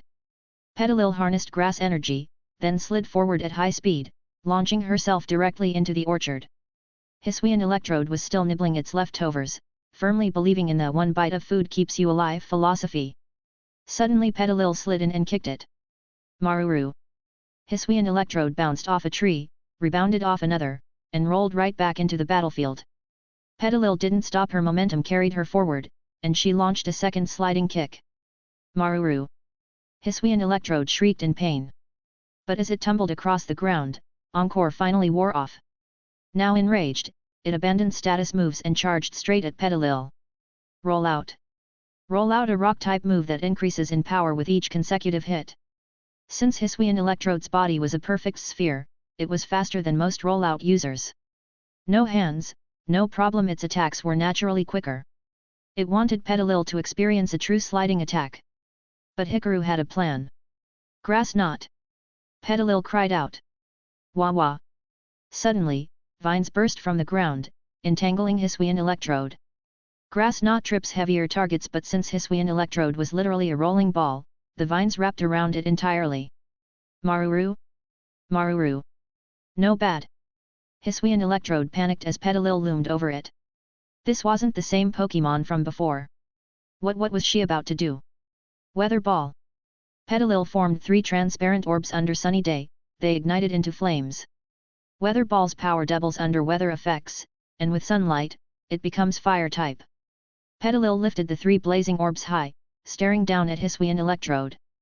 Her eyes burned not just with battle spirit but with the determination to reclaim what was hers. 3 flaming weather balls soared through the air. Hisuian Electrode's eyes widened in terror. Wait! A grass type using fire moves. That's illegal. Hisuian Electrode let out a painful scream. Even with its special defense boosted twice, it still couldn't withstand the scorching flames. However, despite being heavily damaged, it refused to give up. As the weather ball flames engulfed its body, it gathered all its remaining strength. Though its entire body was burning, it suddenly began emitting an intense green light. Maruru. This is my final move. Don't underestimate me. I am the leader of my clan. A massive spatial distortion appeared before Hisuian Electrode. It was using Chloroblast. Chloroblast, a unique move exclusive to Hisuian Electrode, in which it concentrates chlorophyll into a powerful blast, dealing massive damage to the opponent at the cost of hurting itself. Hikaru reacted instantly. He threw the double pickle toward Petalil. Petalil stepped on it, triggering double power mode. At the same time, Hikaru blew the grassy glass whistle. Max power solar beam. The grassy glass whistle boosted grass-type moves by 10%. The double pickle multiplied move power by 1.5x. A massive solar beam was unleashed. Solar beam and Chloroblast collided head-on. A beam struggle. The bright green energy of Chloroblast clashed fiercely against the blinding white power of solar beam. The entire forest was illuminated by their radiant light. At first, the two beams seemed evenly matched. But soon, Chloroblast started to falter. Thanks to the stacked multipliers, solar beam was overpowering it. Hisuian Electrode's eyes widened in disbelief. Solar beam shouldn't have been stronger than its ultimate move. But Chloroblast was shattering, breaking apart under the relentless force of solar beam. The last thing Hisuian Electrode saw was a blinding flash of light. Maruru. Then, a massive explosion erupted. Hisuian Electrode was blasted away, rolling far across the orchard before crashing heavily beneath a berry tree. A shower of berries rained down from above. As the dust settled, Hisuian Electrode's eyes spun into swirls. It had completely lost the battle. Congratulations! Petalil has learned a new move, Ingrain. Petalil stood frozen for a moment, staring at the fallen final boss. She had challenged this opponent countless times in the past. And every single time, she had lost. But this time, she had won. Wah wah! Wah wah wah wah! Petalil suddenly bounced up and down with joy. She turned around and leaped straight into Hikaru's arms, nuzzling against his face. Thank you. Thank you so much, trainer. Chapter 74. BZZT BZZT. The Hisuian Volturb rolled over hesitantly, glancing at the victorious Petalil before turning to their unconscious leader, the Hisuian Electrode. In the wild Pokémon world, when the leader of a group is defeated, the rest must either flee or submit. Previously, this was how the Lilligant and the other Petalil were driven away from their home by these Volturb. One of the Hisuian Volturb seemed to have the idea of self-destructing, but Dowblade swiftly flew over, wrapped it in its ribbon-like arms, and hurled it far away. You want to self-destruct? Do you think this knight is just here to watch? We won. According to the laws of the wild, this territory now belongs to us. Hikaru spoke seriously to the few remaining Volturb. The Volturb were at a loss. BZZT BZZT. Our boss has been defeated. The Hisuian Volturb exchanged glances, while the dazed Hisuian Electrode slowly regained consciousness. Realizing its loss, it could only sulk, though its face permanently looked angry anyway. Maru. Everyone. I am deeply sorry. As the leader of our group, I have failed you all. Petalil, still in Hikaru's arms, stared at the Hisuian Electrode, causing the latter to roll back slightly in fear. This Petalil was truly terrifying. A Petalil that could use fire-type moves, solar beam, and even block. What kind of absurdity was this? At that moment, soft voices of bye-bye and wah-wah came from the side. Petalil turned her head, looking past Hikaru's shoulder, and was shocked to see a group of Petalil had gathered there. Among them stood a Lilligant in her standard form, elegant and poised like a noble lady. Wah-wah! Petalil was stunned, filled with questions. Hadn't their group already left? Why were they back here? She then noticed that Lilligant bore injuries, her orange crown like flower petals torn and damaged not at all like before. In that instant, a sharp realization struck Petalil like a blade through her mind. Could it be that the leader had fought before? Dori. Lilligant murmured softly, as if calling out to a long-lost child. Wah wah wah. Petalil leaped from Hikaru's arms, bouncing excitedly toward Lilligant, lifting her tiny dress like leaves as she jumped, seemingly both scolding and boasting to her elder. I won. Just like I always said I would. As she spoke, her voice carried a sobbing tone, as if all her past grievances were bursting out at once. Dori. Lilligant glanced at the Hisuian electrode and the Volturb, who were now huddling together, seemingly preparing to leave. The Hisuian electrode felt a sense of dread upon seeing Lilligant return. Mehmaru. This is bad. That Lilligant I fought before has returned. And now there's also a Petalil that knows fire-type moves. There's no way we can hold onto this orchard anymore. Could it be, that our clan is doomed? A deep sorrow welled up within Hisuian electrode. Curse it all. It had worked so hard to evolve and lead its species, securing this territory with the hope of thriving and making the Volturb family great again. But because of that stubborn Petalil, her resistance had inspired the entire group to rebel. That Lilligant it had once defeated had even returned.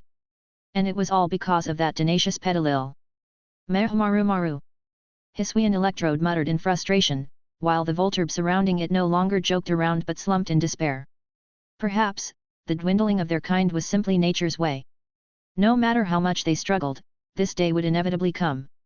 The Hisuian form is considered a mutation rather than the norm in the Shinto forest.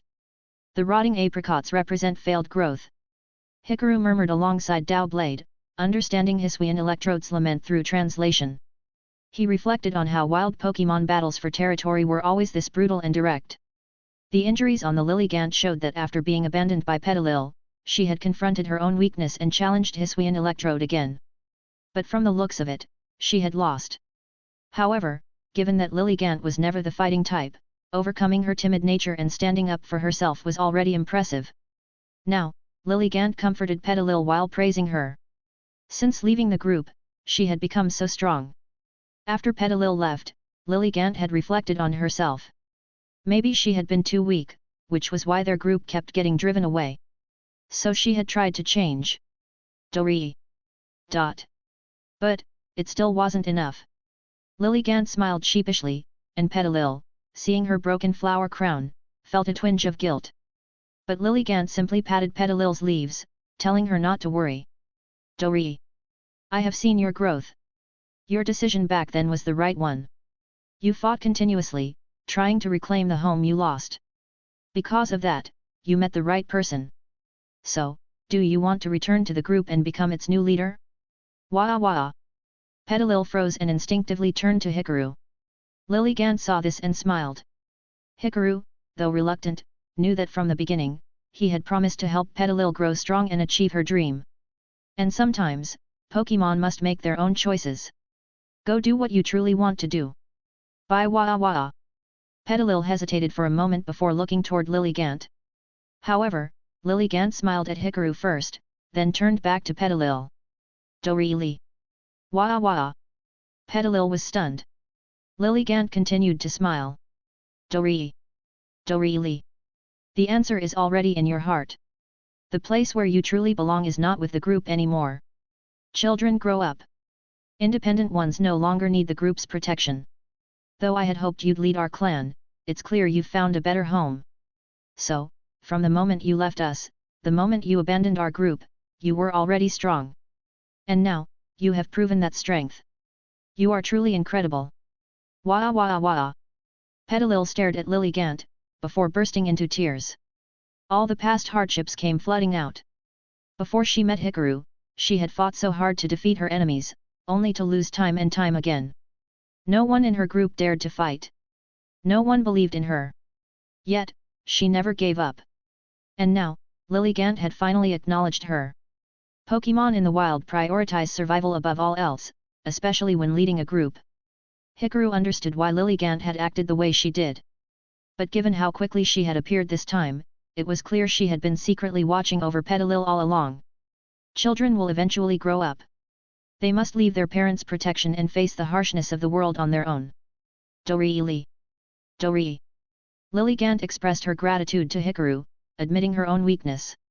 So, I entrust this child to you. Thank you, human trainer. Thank you very much. In the future, Petalil will only grow stronger, and the other children in the group, those who once feared battle, are now looking up to her with admiration. Hikaru noticed the other Petalil bouncing around excitedly, crowding around their companion. They seemed eager to become as strong as she was. A strong leader inspires many others to become strong as well. A brave pioneer is the guiding light for those who follow. Wah wah! Petalil shook her head, flinging away her tears. Her spirit was reignited. She turned to Lilligant and nodded, signaling that she would follow Hikaru. This battle was the last thing she did for her clan. But in the future, many more Petalil like her would choose to fight rather than run. Lilligant, pleased with her response, gently stroked Petalil's leaves. Dory. She was deeply satisfied with Petalil's progress and echoed Hikaru's words. Go do what you truly want to do. Petalil embraced Lilligant, then hugged each of the other Petalil in the group. Maru. At that moment, Hisuian Electrode, who had been silent, finally spoke. It suggested that perhaps coexisting wasn't impossible after all. They had been wrong before. If they lost this orchard, their group would soon disappear. Please, if it means our survival, we are willing to do anything. Hikaru was speechless. Wild Pokémon really do become obedient after a good beating. So Hikaru spoke to Electrode.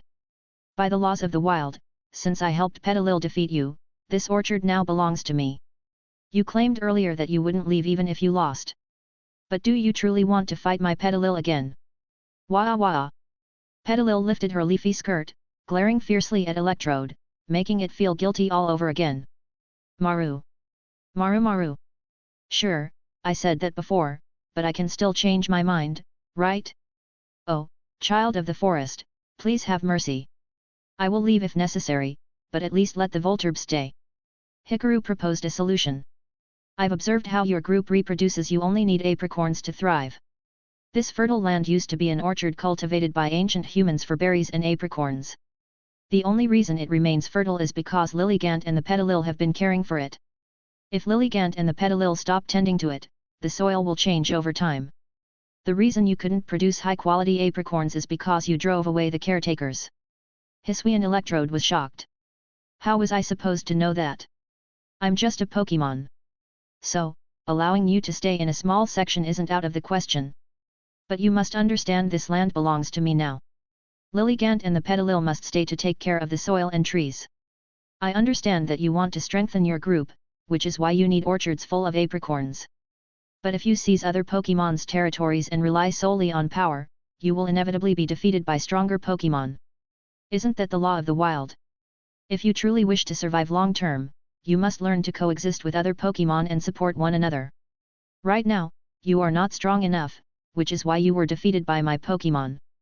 I know it won't be easy to change your territorial instincts overnight, but a new way of life might be better than the old one. You and the other Volturb should give it a try. Maru. Hisuian Electrode trembled slightly. The Volturb around it were all staring at it, waiting for its decision. It was deeply ashamed. So this was all my fault? Petalil eagerly reassured Lilligant, telling her how amazing Hikaru was. If staying here wasn't possible, they could always go to the workshop. There was plenty of fertile land there too. Dory. With Hikaru's help, Lilligant and the Petalil returned to their home. Dowblade wobbled in the air, letting out its usual hums. The conflicts over territory stemmed from the fundamental need for survival. Only in rare cases could such conflicts be resolved peacefully, creating a space where everyone could coexist. This is exactly what a true king should do: accept and protect all subjects. Pokémon were no different. Our king is far superior to that online scammer Kabandha. Hikaru then walked into the orchard and began collecting various berries and apricorns. He obtained several rare berries that had never been cultivated before.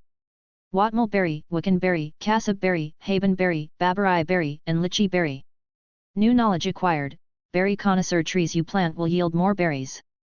New knowledge acquired: expert horticulturist berry quality plus 25%. New knowledge acquired: berry specialist berries you grow have 25% better quality. New knowledge acquired: rapid growth berries grow 20% faster.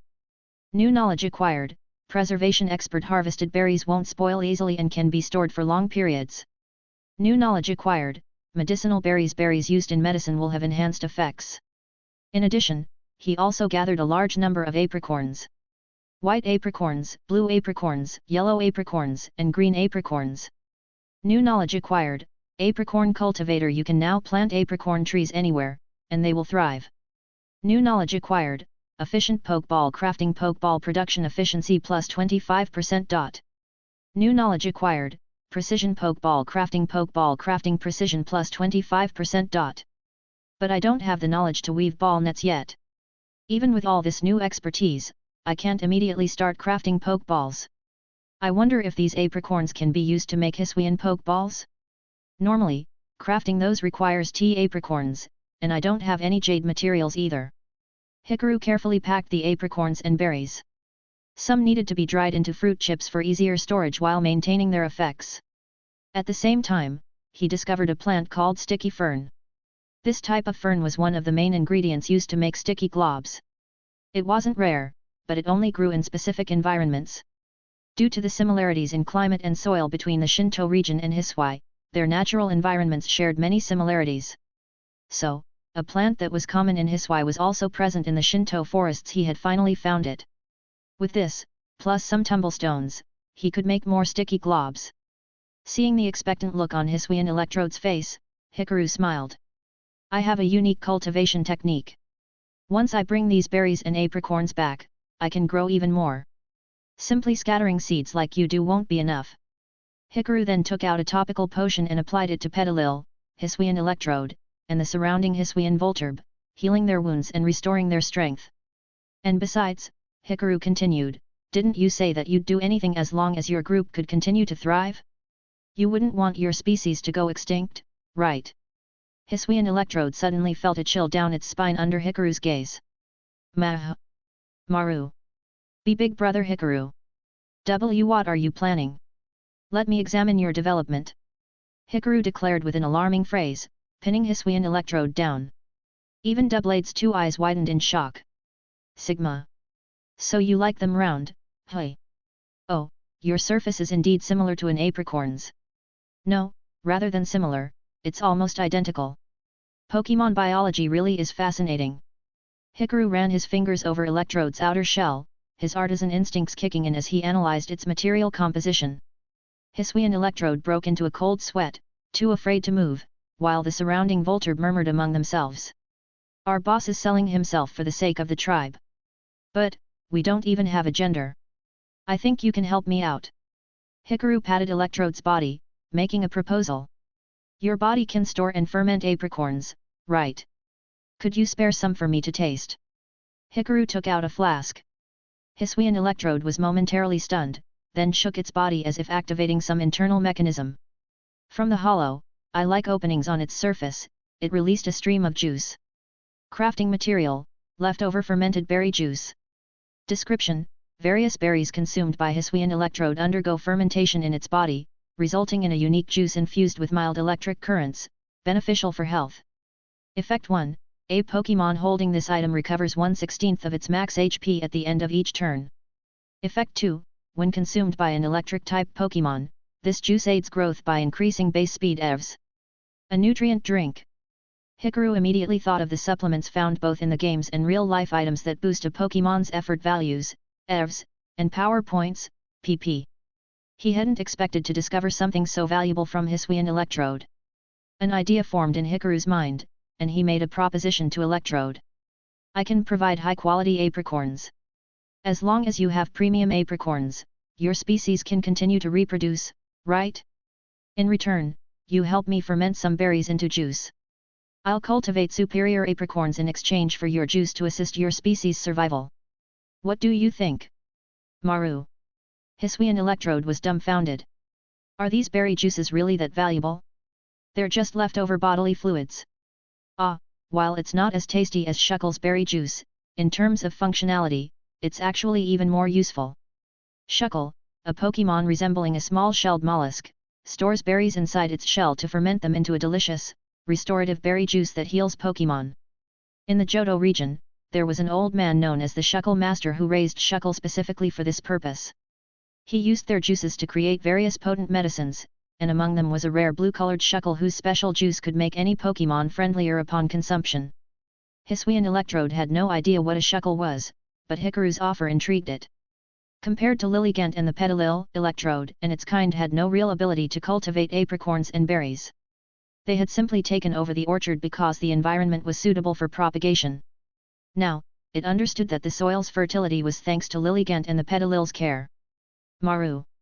Hiswian electrode agreed to Hikaru's proposal. Ensuring the survival of the tribe was its top priority. As their leader, it was determined to restore the dwindling population. Then it's settled. Hikaru declared. With my cultivation, this land will become even more fertile. And with Lilligant and the Petalil helping, this orchard will become the most prosperous place in the Shinto forest. Both the workshop's orchard and this one needed to be cultivated simultaneously. Only by managing both could the ecosystem remain balanced. New location unlocked, Relic Orchard. With Lilligant's tribe returning, countless Petalil natural soil enhancers were now tending to the land. Hikaru even saw his Petalil eagerly explaining the workshop to her companions. Perhaps some of them would eventually migrate there as well. And then... thud. Thud. Thud. A heavy, earth-shaking sound echoed through the forest. Hikaru and the Pokémon turned toward the source. From the direction Hikaru had arrived, a shadow emerged from the scattered beams of light filtering through the trees. A towering figure, nearly 2 meters tall, stepped into the sunlight. It was not a stone statue. The golem moved forward, illuminated by the rays breaking through the canopy, revealing its true form. Its face bore a characteristic H-shaped pattern of dots, but its body showed multiple cracks and damages, a stark contrast to its usual image. It was evident that it had endured many battles. Hikaru's breath caught in his throat. His mind froze for an instant. This was no ordinary Pokémon. This was the legendary Titan Regirock. Chapter 75. Sunlight filtered through the forest, casting scattered beams onto the ancient giant. A towering, oppressive figure stood silently not far from the gathered Pokémon. Regirock, the rock peak Pokémon. Its body was composed entirely of grey and orange rocks, with a distinctive H-shaped pattern of 7 orange dots on its head. It had 2 thick, rocky arms with massive grey boulders for hands, while its shoulders were adorned with towering orange spikes, connected to its arms by smaller rock fragments. The torso was a columnar stone with an uneven surface, with 2 orange patches, one on its left chest and another above its right leg. Its legs were short and sturdy, and 3 orange spikes protruded from its back. According to legend, Regirock was one of the Pokémon created by Regigigas, crystallized from the energy of rocks. Like Hikaru, all the Pokémon present, whether it was Lilligant, Petalil, or the Voltorb and Electrode, became extremely tense. "Mama, are you?" The Hiswian Electrode recognized the stone giant before them. It was the one that had caused disturbances in the forest not long ago. Regirock had been digging up stones and moving materials, intruding into many Pokémon habitats. Fortunately, it didn't seem interested in those habitats themselves. Once it took the stones it needed, it would leave without hostility unless attacked first. Dowblade translated the Hiswian Electrode's words for Hikaru, who continued to stare at the rock giant. Just as the tablets had foretold, the legendary giant had truly arrived. Moreover, back when they had visited the Rock Peak ruins, they had already discovered that Regirock was no longer inside. And now, Hikaru finally understood the meaning behind the missing stones in the ruins. Oh no! He had taken quite a few stones from the ruins. Even though it was only a small portion, would this legendary giant be angry because of it? At least he still had the Celebi stone carving, which reduced the probability of being attacked. But would it work against a legendary Pokémon? From a type advantage perspective, rock-type Pokémon were defensively weak. However, the legendary giant's strength was not to be underestimated. Every region had its own legendary giants, except perhaps Johto, which seemed to lack such a legend. In Kanto, the Tree of Beginning housed 3 legendary giants, which might be Kanto's own trio. Because they had never interacted with humans, they were never sealed away and had continued living within the Tree of Beginning to this day. Johto's giants? Or Sinnoh's giants? In ancient times, the people of Johto and Sinnoh had interacted.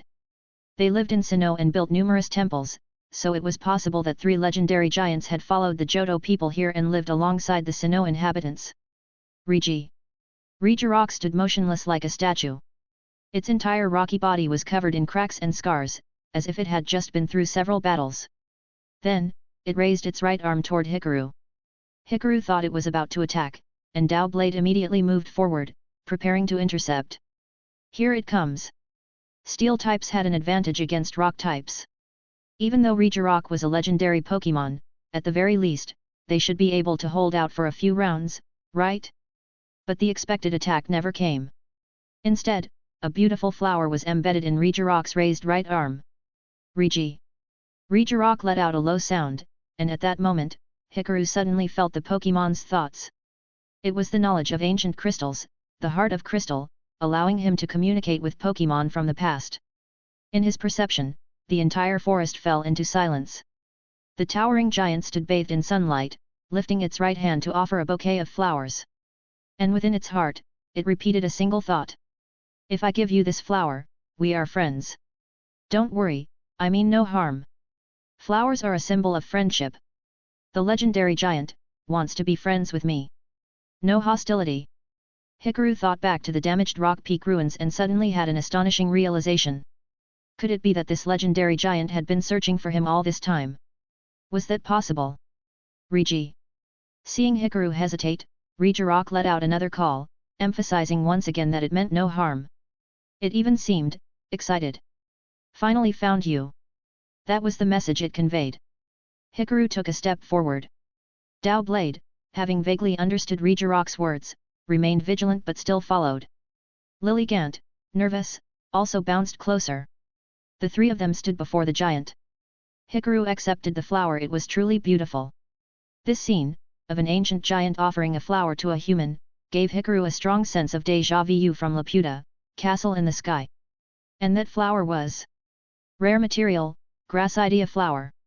Description: on birthdays or commemorative occasions, it is sometimes bundled into bouquets as a symbol of gratitude. Crafting acquired, 1. Special crop cultivation, C+ improves cultivation techniques for rare crops, enhancing their fragrance and significantly increasing Pokémon friendship levels. Hikaru stared in a daze at the flower, while Regirock lowered its arm. Despite its heavy, rock-like body, Hikaru noticed deep gashes on its surface, cracks splitting the stone apart. Regirock seemed to notice his concern but didn't explain immediately. Instead, it removed an orange-red stone from its chest. Because that area was already orange, Hikaru hadn't realized at first that it had been patched up. Regirock then handed the stone to Lilligant. Wow! Lilligant jumped in surprise, unsure what the giant was trying to do. Seeing its hesitation, Regirock's H symbol flickered, before offering the stone to Hikaru instead. It was a gift. Regirock had witnessed the recent battle. It saw Lilligant fighting to protect its tribe, understanding what it meant to guard something precious. That was admirable, so this stone was meant to help Lilligant grow stronger. Realizing this, Hikaru hurriedly accepted the orange stone. Rare material, Sunstone. Description: a mystical stone that triggers evolution in certain Pokémon, radiating a solar glow. Crafting acquired, 1.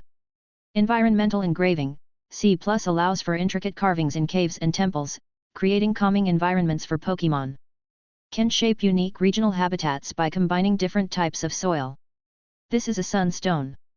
Although sunstones could be mined underground, in the wild, only Solric typically carried them. Some even speculated that sunstones were extraterrestrial meteors, just like moonstones. As a legendary Pokémon, Regirock repaired itself using rocks it found, so unearthing rare stones like this was entirely reasonable. The H symbol on Regirock's face flickered again. Shat, shally, shat. It uttered a different tone. Regirock trusted Hikaru, for he had been blessed by the guardian of the forest. A craftsman blessed by the forest guardian. Hikaru understood and was momentarily stunned. Regirock was making a request. It had truly come looking for him. Upon awakening, it saw the ruined shrine and recognized it. 1,000 years ago, the people of Sinnoh had built that shrine for Celebi. Anyone capable of restoring it must also be capable of repairing the ruined temple. So, you want me to help restore your temple?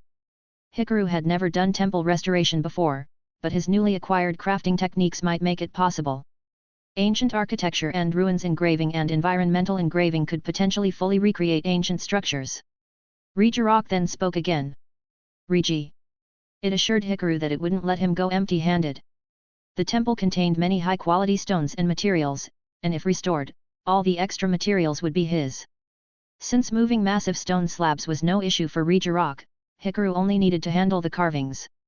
You sought me out so earnestly, and I even took materials from your temple. I have no reason to refuse. Alright. I'll give it a try, but you'll have to wait a few days. I'm expecting a friend. Hikaru agreed to Regirock's request. Before that, Hikaru glanced at Regirock's damaged body. If you don't mind, let me repair your body first. The H symbol flickered rapidly. Regi. Repairing its body? Ah, long ago, someone had helped it with this before. It had been so long. Chapter 76. Regi. Regirock expressed its gratitude to Hikaru and hoped that he could help repair its temple as soon as possible. After all, that temple was extremely important. This also made Hikaru realize something: the giant before him was subtly different from the ones in other regions. The status of the legendary titans varied across regions. For instance, the titans in Hone were forcibly sealed away by humans. So, generally speaking, the titans shouldn't consider their sealed temples as important locations. This meant that the rock peak ruins in Shinto were indeed built to worship Regirock. Of course, the people of Shinto have seen Arceus and the three rulers of time and space. Why would they fear the legendary titans? The light stage of the Shinto ruins was once the place where Arceus descended. The ancient Shinto people, who could coexist with even the god of creation, naturally held a different attitude toward the legendary titans compared to ancient people from other regions. As for restoring statues, that was Hikaru's area of expertise. After all, his craft, passed down through generations in his family, was sculpting. At the same time, Hikaru couldn't help but marvel. If one were to talk about the greatest masterpieces of sculpture, they might point to the carvings in various ruins, the prayer reliefs in Twin Leaf Town, or some other ancient statues. However, without a doubt, in Hikaru's mind, the legendary titans were the ultimate masterpieces. Just the fact that they could move on their own and even repair themselves meant they had surpassed the level of mere decorative sculptures. The true master artisan wasn't any craftsman from various regions, it was Regigigas, who created the legendary titans. However, aside from the titans, the electric and dragon variants had a more abstract design that made it hard to call them sculptures in the traditional sense. Regirock sat down to make it easier for Hikaru to work on its repairs, while the Pokémon around them watched with curiosity. This giant had become a hot topic in the forest recently. But thanks to its presence, some powerful Pokémon that had suddenly intruded into the outer forest had been driven away and were nowhere to be seen. A Hisuian electrode listened to the Pokémon's discussions and felt somewhat ashamed, especially because its underlings were also talking about it. Their boss hadn't been beaten up by the giant, which meant, their boss wasn't a strong Pokémon. Elak. The Hisuian electrode looked furious. Show me some respect, will you? Everyone, can you help me carry some stones? Hikaru asked the Pokémon for help, and they quickly scattered, gathering various small stones from the ground. The Petalil carried rocks on their heads, wobbling as they walked over. The Hisuian Volturb used grass-type moves to dislodge stones from the ground and then rolled them forward with their round bodies, though they often ended up launching themselves into the air.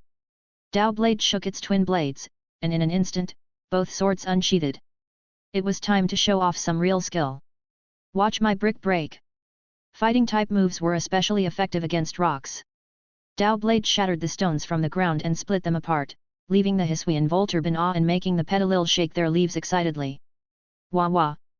Hikaru's Petalil took the opportunity to introduce the others to Dowblade. Dowblade was an often absent-minded but incredibly strong Pokémon. Its blades could slice through stone effortlessly, carving rock as easily as cutting through mud. In the workshop, it was responsible for sculpting and cutting stone slabs. Yo! Hearing such praise, Dowblade became even more eager. Brick break, cancel! It put even more effort into cutting the stones. Hey! Hikaru noticed something unusual when picking up the stones.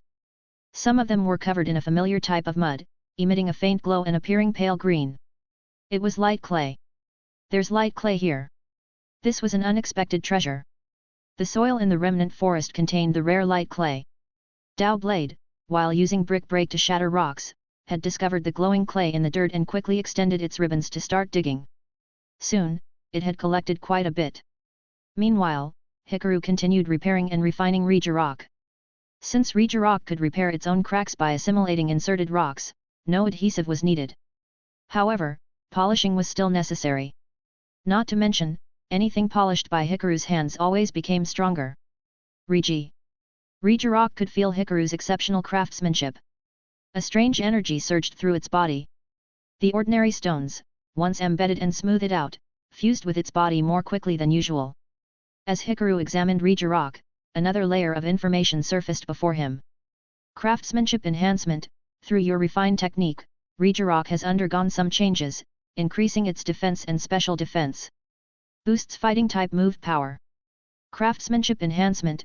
Through your refined rock work, Regirock has undergone some changes, increasing its elemental energy. Boosts rock type move power. Regirock felt amazing, no, better than ever. Human, your craftsmanship is incredible. The giant stood up and let out a joyful sound. Hikaru wiped the sweat from his forehead. Seeing Regirock's reaction, he couldn't help but smile. A sense of pride in his own craftsmanship welled up in his heart. Pokémon reactions were always the most honest. It was clear that his skill had deeply satisfied this legendary giant. All done. How do you feel? Hikaru stretched a little. The surrounding Pokémon no longer felt much fear toward Regirock. They realized that this silent stone giant was actually quite approachable. Everyone gathered around it happily. Oh, right. I need to craft some sculptures in the coming days. Can you help me by creating some ancient stones? Regirock let out a booming sound, agreeing to Hikaru's request. Now that it was in peak condition, strong in both body and power, making some ancient stones as thanks for the repairs was no trouble at all. With Regirock fully repaired, Hikaru turned his gaze to the sunstone placed beside his backpack. He looked at Petalil. She seemed to understand that her time to evolve had come and appeared a bit nervous. The surrounding Petalil eagerly watched the sunstone. Without a doubt, Hikaru's Petalil had been waiting for this moment for a long time, yet she was still apprehensive. Although they had confirmed that the evolution would lead to her new regional form, facing the moment itself was still nerve-wracking. But soon, Petalil cheered herself up. This land's environment was the same as that of another region. In the forest, there were already Pokémon like Hisuian Voltorb and Hisuian Electrode, naturally adapting to their forms. So she could do it, too. Besides, Hikaru's items had never let her down. Alright, let's evolve. Hikaru looked around. Dowblade, Regirock, Lilligant, the Petalil, and even the Hisuian Voltorb and Electrode were all watching them. As Pokémon, they knew that this was a significant decision. Wah wah. Petalil nodded toward Regirock in gratitude. Regirock slightly swayed its massive body. It had found this stone while digging for materials to repair itself. As an evolution gift, it was most fitting. Pure and dignified, the lands of Hisui and Shinto share many similarities. Hikaru murmured, reciting an ancient verse. Petalil touched the sunstone. In an instant, a brilliant white light engulfed her. As the dazzling glow faded, the small Petalil was gone. What emerged was an elegant, ballerina-like Pokémon. Hisuian Lilligant. Congratulations! Petalil has evolved into Hisuian Lilligant. Learned new moves, Ice Spinner and Leaf Blade. Victory Dance, mastered. Victory Dance had been mastered? Hikaru was momentarily stunned. Lilligant. Hisuian Lilligant let out a joyful cry. Hisuian Lilligant felt multiple surges of powerful energy within her after evolving. Aside from Victory Dance becoming more refined, she had also learned 2 new moves. Looking at herself, she realized her once small and round body had become notably tall and slender. Her legs were now long and strong, and her arms, though still in the shape of leaves, were now independent from her dress and capable of grasping objects freely. Overwhelmed with excitement, Hisuian Lilligant's headpiece began to emit a pleasant fragrance. It was a scent meant to inspire and uplift her companions. Congratulations on evolving and achieving your new form, Hikaru said with a smile. He initially considered patting Lilligant's head but then hesitated, thinking it might not be appropriate now. However, Lilligant didn't seem to mind. She eagerly hugged Hikaru with warmth, her floral crown releasing waves of fragrance. Thank you, trainer. After the hug ended, Hisuian Lilligant seemed slightly flustered, her face tinged with a faint blush. She then turned toward the other Petalil, who were watching in awe, and embraced the original Lilligant as well. Lilligant. Lilligant. The 2 Lilligant looked at each other, both radiating happiness. The original Lilligant had witnessed Hisuian Lilligant's growth, and the Petalil had experienced the journey alongside her. The Hisuian Voltorb and Electrode, however, were far less emotional about the scene.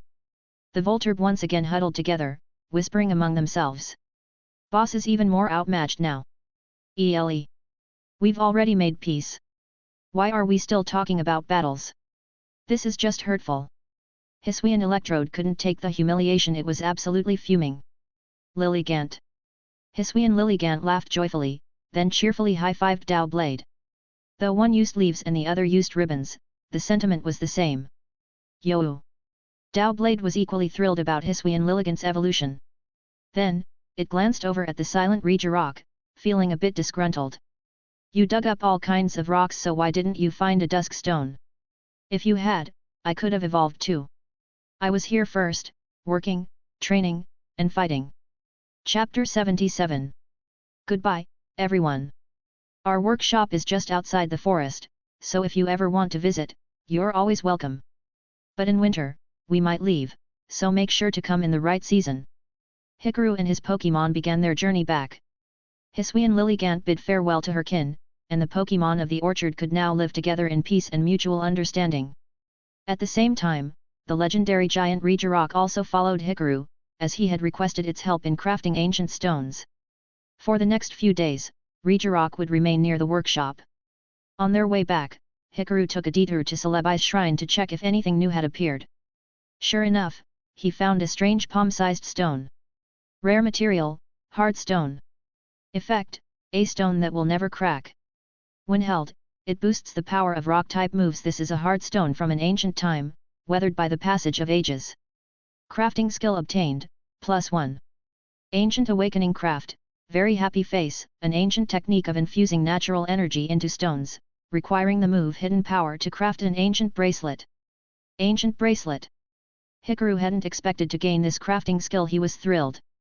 With the ability to craft ancient bracelets, he could now create jade-like trademark equivalents. As they passed through the forest, Regirock caught its first glimpse of Hikaru's workshop. That's my workshop. What do you think? Not bad, right? For the next few days, we'll be working together, so please be patient with us. A Regirock that digs up minerals everywhere, wasn't that basically a Pokémon version of Steven Stone? Hikaru arrived back at the workshop, and Dao Blade immediately noticed a small pit in the ground and quickly called Hikaru over. Since Celebai had already left, this pit wasn't its doing. The Diglett also denied any involvement. It's back again. A Pokémon we don't know has been visiting this place. Now we can confirm that, like the Petalil, it was drawn here by the fertile soil and abundant crops. Dao Blade proposed an idea. It decided to stand guard tonight to find out who was digging these holes. Although the mysterious Pokémon hadn't damaged any crops, Dao Blade's curiosity had been piqued. Yo! Hey, doesn't this feel exactly like when Celebai was spying on Petalil? At that moment, an unknown suddenly floated up from the roof of the workshop, catching Hikaru completely off guard. A wild E-shaped unknown appeared. The unknown flew down and landed in front of Hikaru. Anon. The unknown greeted Hikaru. The other Pokémon, having never seen such a peculiar Pokémon before, quickly gathered around in curiosity. Seeing the unknown approach Hikaru, Hisuian Lilligant became immediately alert. No touching my trainer. Hisuian Lilligant quickly stepped in front of the unknown, startling it. But after a closer look, the Petalil had evolved. Dao Blade also floated up, glanced at itself, then at the unknown. Oh, so you float too, huh? Meanwhile, the unknown observed the surrounding Pokémon and was particularly shocked to see the legendary giant, Regirock. It then revealed that it had actually been living here all along. It had just never shown itself. Now that it had finally revealed itself, it wanted to contribute to the family. I'm here to join your household. You've been living here all along. Hikaru was stunned for a moment before chuckling. Does an abandoned workshop count as ruins now? Unknown usually lived in ruins or time-space distortions, but this one had been residing in his workshop. Could this rundown workshop actually be a mysterious ruin? Anon. The unknown made a sound. It knew the truth behind the mysterious pit. Let me reveal the answer for you. Midnight. Turwig once again sneaked into the area. From a distance, it spotted Regirock. This giant was one of the Pokémon that had caused a stir in the forest, but unlike the other powerful Pokémon, this one didn't fight for territory. Instead, it just kept digging up stones. Now, the once feared giant just stood there, looking blankly into the distance. It almost seemed lonely. From afar, it really did look like a statue. Turwig grew nervous. From long-term observation, it knew this rock giant wouldn't attack other Pokémon unless provoked like that one Scyther who constantly picked fights with it. But Turtwig had seen how that Scyther had been beaten and driven away in just a few moves. Before Regirock awakened, that Scyther had been one of the top bullies in the forest. Turtwig, moving stealthily, approached from a blind spot and made its way into the herbal garden. Why was this giant at a human's workshop? Did that human tame the giant? That would be insane. Turtwig couldn't help but feel awe, but after glancing at the towering Regirock and then at its own small, weak body, a familiar feeling of inferiority crept up again. Forget it. A Pokémon as weak as me. I have no value in being captured. Also, where was that Petilil? It wasn't outside tonight either. Anon. As Turtwig looked around and entered its usual self-doubt mode, Unknown suddenly floated out from the void. Yo! You're back again. So? Have you made up your mind about today's conversation? N.A. Turtwig shook its head, expressing its self-doubt. It was too weak. That human would never like it. At most, they would just want its herbs. Anon.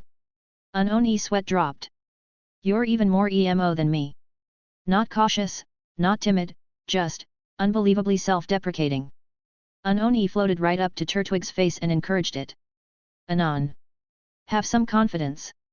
How about this, just challenge the workshop owner directly. If you win, you'll know how strong you really are. Don't underestimate yourself. All Pokémon are strong in their own way. That Petilil used to be weak too, and now look at her, she's amazing. N.A. Turtwig was shocked. Then, it glanced at the towering Regirock. You expect me to fight a legendary giant? That's suicide. Anon. Unknown realized the misunderstanding. No, no, no. That giant is just a customer. It's just standing there because it has nothing better to do. Turtwig, mouth agape, took a moment to process the information. Suddenly, its gloominess lessened. Oh, so it was just a guest. I completely misunderstood. But, fighting the workshop owner? That newly evolved Petilil was already strong. And that floating pair of swords looked pretty powerful, too. Turtwig's heart raced. It had a feeling this decision would change its future. But humans only liked rare plants from Pokémon like it. Even wild Pokémon did. If it really revealed itself, and if it lost the battle, then all the rare plants it had painstakingly gathered would probably be taken away. I'm so weak. That's the most likely outcome. Anon. Unknown sighed. You're way too cautious. You're already thinking about failure before even trying. Anon. Sometimes, you just have to be brave and take the first step.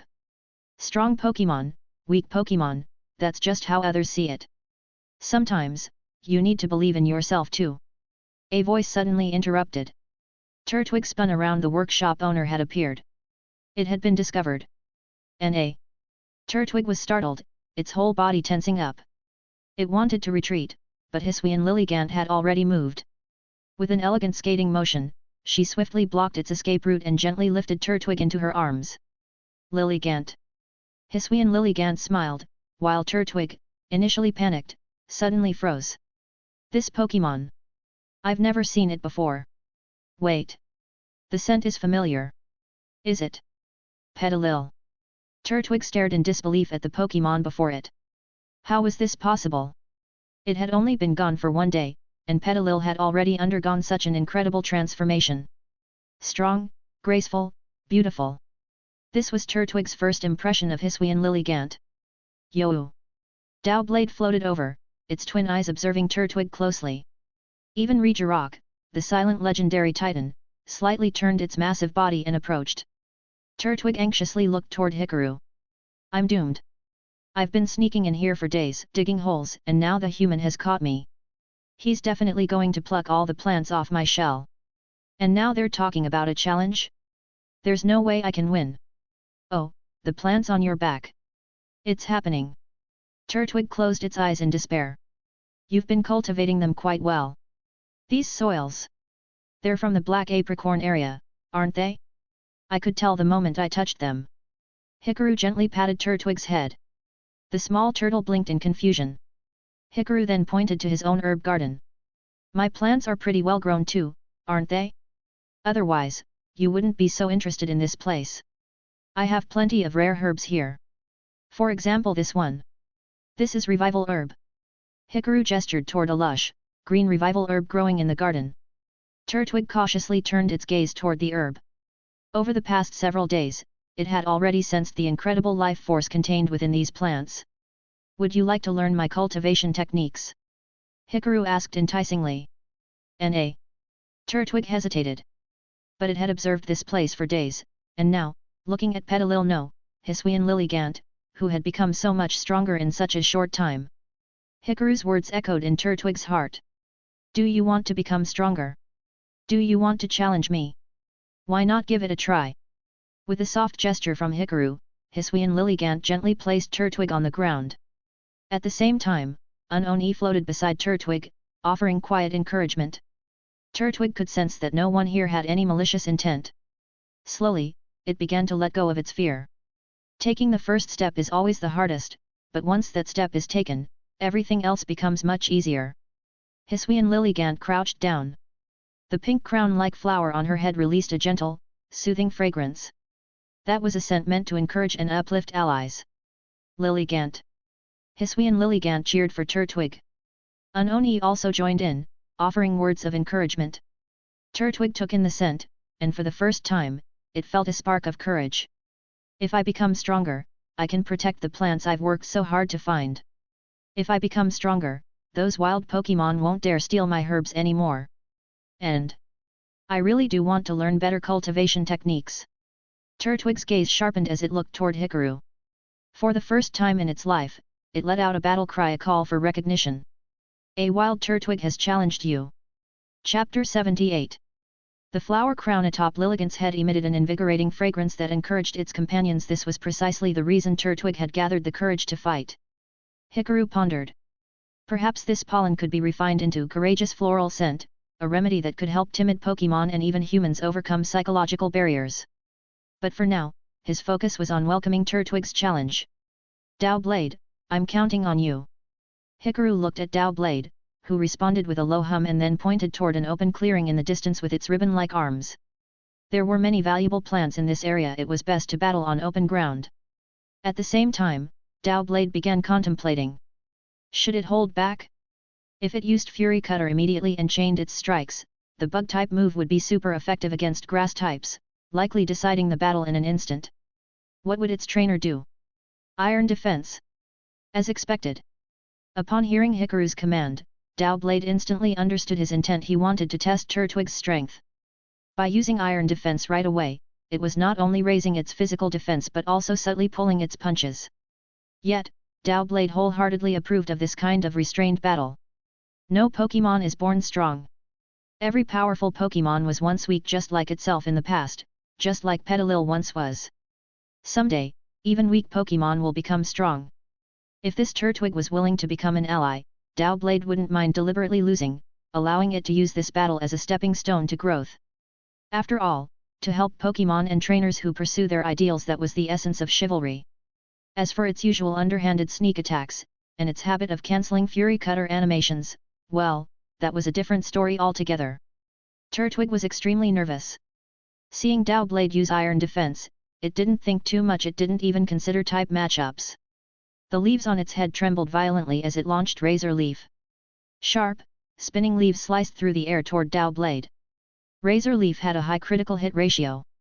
However, the leaf blade struck Dowblade's body like a storm but did little damage. With its naturally high physical defense, combined with Eviolite and Iron Defense's effects, Razor Leaf felt more like a tickle than an attack. No critical hit was triggered. Yo-woo! Little turtle, use more force! Dowblade called out, a mix of taunt and encouragement. Seeing that Razor Leaf had no effect, Turtwig immediately opened its mouth. Gathering grass-type energy, it unleashed a rapid barrage of glowing seeds. Bullet Seed! Rat-a-tat-tat! Turtwig gave its all, but Hikaru issued no command.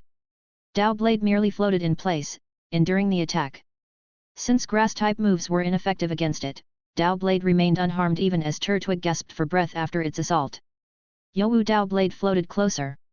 Turtwig instinctively backed away, but Dowblade let out a teaching tone. I'm a steel-type Pokémon. Grass-type moves won't do much to me. Little turtle, use a ground type move instead. Na. That's right.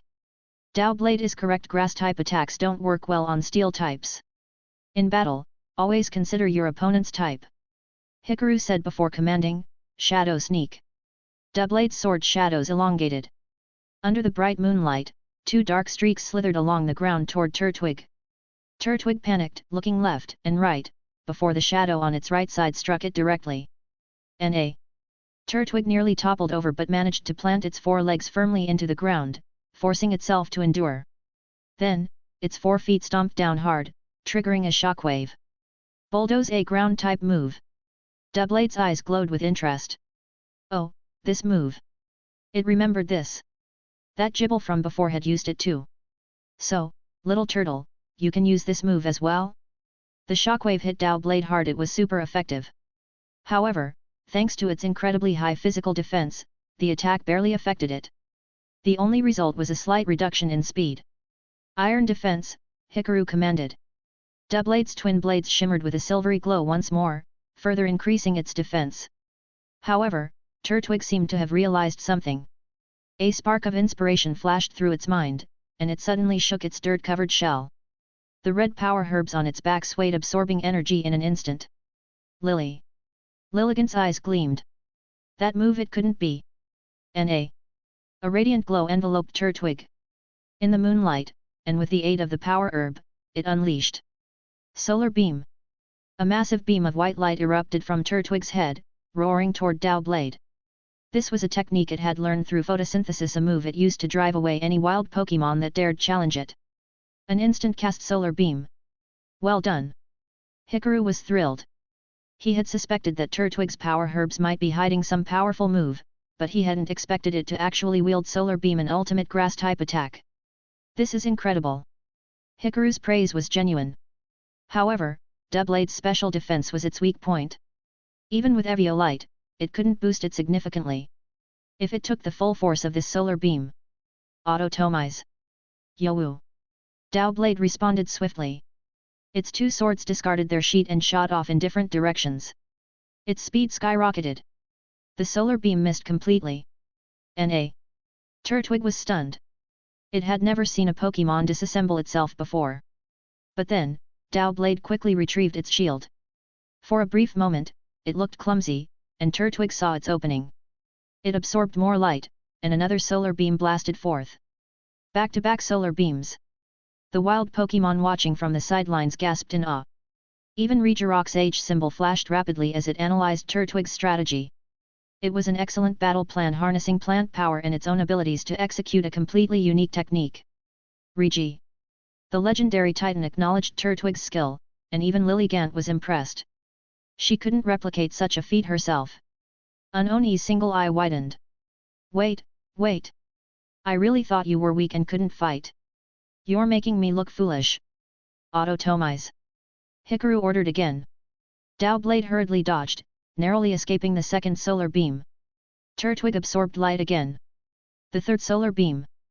Hikaru's excitement peaked, and the surrounding Pokémon murmured in amazement.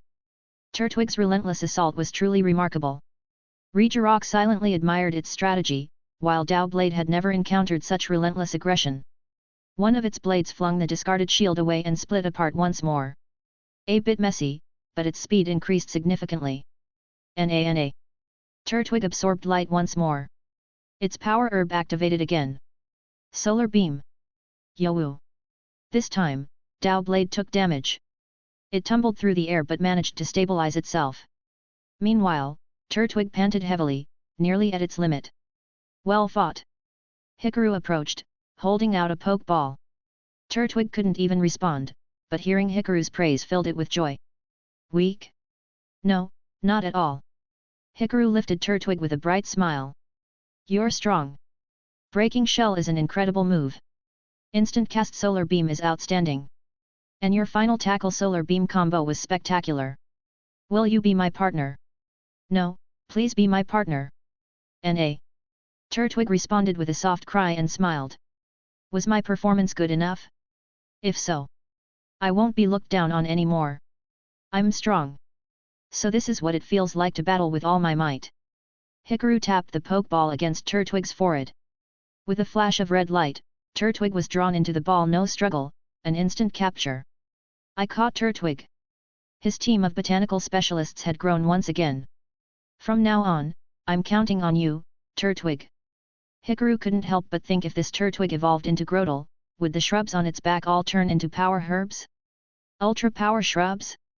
No, Hikaru recalled the radiant energy surrounding Turtwig earlier. That might not have been solar beam, but synthesis. Na. Turtwig panted heavily. Hikaru snapped out of his thoughts and looked at the small Pokémon, still standing strong despite its exhaustion. He couldn't help but feel admiration. It was resilient, had extraordinary stamina, yet was a little insecure. However, once in battle, it fought as if its life depended on it. This Pokémon is amazing. Even the strongest endurance has its limits. The next exchange will decide the match. Well then, do you want to keep going? You're really strong. Hikaru's words seemed to pierce through Turtwig's self-doubt. The little turtle felt a cloud lift from its heart. It had never been acknowledged like this before. For the first time, it felt truly recognized. I can still go on. I can do even better. Na. Turtwig absorbed light again. But this time, it wasn't solar beam, it was synthesis. Turtwig's vitality surged as its body absorbed the surrounding light, restoring its energy. At the same time, a vibrant green glow enveloped it. Its overgrow ability had activated. When a Pokémon's HP is low, overgrow boosts the power of its grass-type moves by 1.5x. Turtwig's eyes locked onto Dow Blade, determined not to miss a single movement. Dow Blade, on the other hand, had abandoned its shield. Its twin blades spun wildly in the air, seeking an opportunity to strike. Suddenly, Turtwig lifted its front legs and stomped down hard. Bulldoze. A shockwave spread outward, striking Dow Blade and slowing it down. Turtwig stomped again, further reducing Dow Blade's speed. It was setting up for a decisive move. At that moment, Turtwig launched a leech seed. A large seed shot forward, striking one of Dow Blade's swords. Vines sprouted from the seed, wrapping tightly around the blade.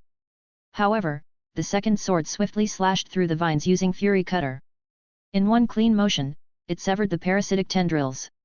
But that brief moment of distraction was all Turtwig needed. With everything it had, Turtwig charged forward. Tackle! It slammed into Dow Blade's hilt with impressive force. At the same time, Turtwig absorbed light again. A blinding solar beam erupted, engulfing both Pokémon in radiant energy. Yo-woo! This time, Dow Blade truly took damage. Both of its swords spun uncontrollably through the air before finally regaining stability. Meanwhile, Turtwig, completely drained, collapsed onto the ground. Turtwig was unable to battle. That was a great fight. Turtwig didn't even have the strength to respond, but upon hearing Hikaru's praise, it felt incredibly happy. Weak? Not at all. Hikaru gently lifted Turtwig, his face filled with excitement. Turtwig, you're strong. Shell Smash is an amazing move. Your instant cast Solar Beam is outstanding. And your final tackle and Solar Beam combo was truly impressive. Hikaru couldn't help but think, if it evolved into Torterra, could he cultivate even more herbs on its back? What if it could trigger multiple item effects per turn? Power Herb for instant moves. White Herb for unlimited Shell Smash. Mental Herb to break free from status effects. And if it got knocked out? It could just eat a Revival Herb and get back up. His botanical research team had just gained another valuable member. Well then, I'll be counting on you from now on, Turtwig. Chapter 79. New Fanfic. Hikaru opened the Pokeball, and Turtwig emerged. Immediately, the surrounding Pokémon gathered around. Lily. Lilligant's floral crown once again released its uplifting aroma, soothing Turtwig's nerves. She then picked Turtwig up while the other Pokémon commented on its battle performance. Yo-woo! Dow Blade retrieved its shield and praised Turtwig for an excellent battle. To think you could push me, the first night, into a tough fight. Impressive. I was planning to go easy, but you managed to endure my Fury Cutter cancel. You're no ordinary turtle. After all, Dow Blade had slain dragons. It began boasting about its previous battle against Jibble, and Turtwig, unaware of the truth, was in awe. Meanwhile, even Regirock acknowledged Turtwig. Its unexpected battle strategy had even excited the Stone Titan. Though its power wasn't overwhelming, its fighting spirit was undeniable. Turtwig's eyes sparkled with joy. It never expected that the giant feared by many Pokémon in the forest would recognize its strength. It became teary-eyed. No one had ever acknowledged it before, until now. Unknown. Unknown floated forward, looking somewhat displeased. If you were this strong, why didn't you say so earlier? If anyone should feel insecure, isn't it me? But then again, if you put your mind to it, you can achieve anything. Take the first step forward, and a bright future awaits you. Friends, companions, they were all within reach. Unknown had been right after all. Despite its complaints, it was genuinely happy for Turtwig. Once again, Celebi's chosen Pokémon had proven to be extraordinary. Turtwig nodded, grateful for Unknown's encouragement. It felt deeply fulfilled. Truly happy. From today on, you're a member of our workshop. Thank you for joining us, Turtwig. I may not be a battle-specialized trainer, but I'll still help you become stronger. Hikaru patted Turtwig's head. As for the power herbs growing on its back, he chose not to pick them. Turtwig had always been wary of humans because it feared they would take its rare plants. However, Hikaru had never seen a Turtwig that actively collected rare herbs before. Turtwig gazed at Hikaru. Thank you. Thank you for recognizing me. It repeated these words in its heart. Lilligant then carried Turtwig inside. Its exhaustion soon caught up with it, and before long, it was fast asleep. Hikaru took out a potion to treat its injuries. He also replaced the missing portions of its soil shell with high-quality soil from a flower pot. Since Turtwig's shell was made of dirt, it would harden after absorbing water, so there was no need to worry too much. Afterward, Hikaru picked up his notebook and began writing down his observations. Turtwig, a Pokémon from Shintel Forest. Ability, Overgrow. Nature, Careful. Meta-it, the herb field. Dislikes bitter flavors. July 2nd, Clear skies. Turtwig drowsily woke up inside the workshop, finding itself inside a flower pot. It glanced at its back, checking the herbs none were missing. Hikaru was at the workbench, crafting something. Oh, good morning, Turtwig. N.A. Turtwig greeted Hikaru, though it still felt nervous for some reason. Now that the excitement had worn off, it began to question itself. What should I do next? Before, its daily routine was simple: find a sunny spot in the forest, drink water, and occasionally visit the workshop to absorb some ground energy. But now, it was a member of the workshop. Yet, it had no idea what its role should be. Fortunately, Hikaru put down his work, walked over, and picked Turtwig up. Starting today, you'll begin working. Your job is soil cultivation. For now, you'll learn from Lilligant about soil and plant care while I step out for a bit. N.A. Cultivating soil? But isn't soil just soil? Turtwig was confused. Hikaru chuckled. Of course. High-quality soil grows better crops. But great soil isn't just naturally good, it's the result of many factors. If you don't maintain it, it degrades over time. That's called soil degradation. You might not understand all that yet, but don't worry. After working with Lilligant for a while, it'll make sense. It's just like your shell, you find the best soil to fill in gaps and drink water to harden it, right? If the soil quality is poor, it won't be good for planting or defense. But before that, let's eat something. Then, we'll refresh the soil on your shell. Turtwig hesitated. It didn't usually need food, most of its energy came from photosynthesis and water absorption. That was common for grass-type Pokémon. Food was just a supplement, not a necessity. But when Hikaru offered mossy treats, Turtwig curiously took a bite. Its eyes widened. A surge of energy flooded its body. Turtwig immediately lowered its head and devoured the food. It wasn't just delicious, it was powerful. These are my special mineral energy cakes, eat as much as you like. Hikaru grinned. Typically, he made these for Petalil's absorption, but unlike Turtwig, Petalil didn't need solid food. It only required juices and liquid nutrients to survive, making it incredibly easy to care for. Even after evolving into Hisuian Lilligant, its diet hadn't changed much.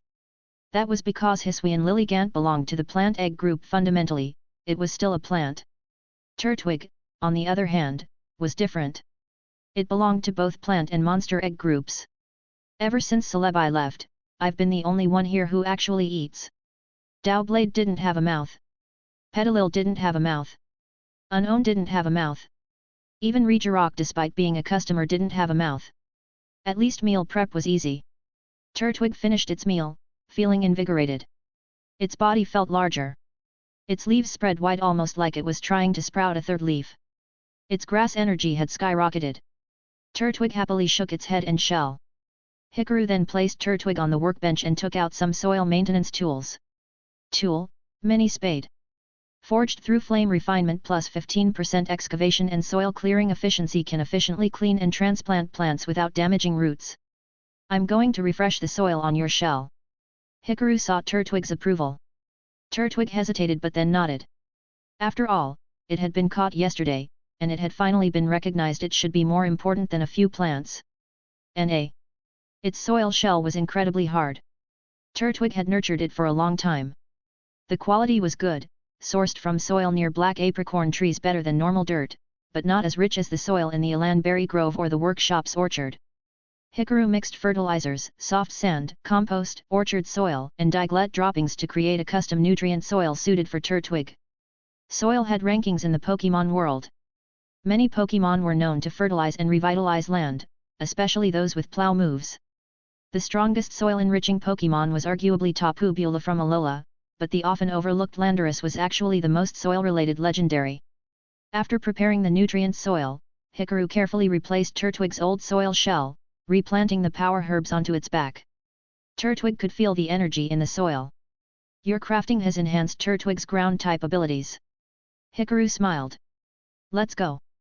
Today, you'll learn about soil and crop cultivation with Lilligant while I run some errands in town. Hikaru led Turtwig outside the workshop. As they walked, he noticed that some toadstool mushrooms had sprouted again at the entrance. As expected, Turtwig was immediately drawn to them.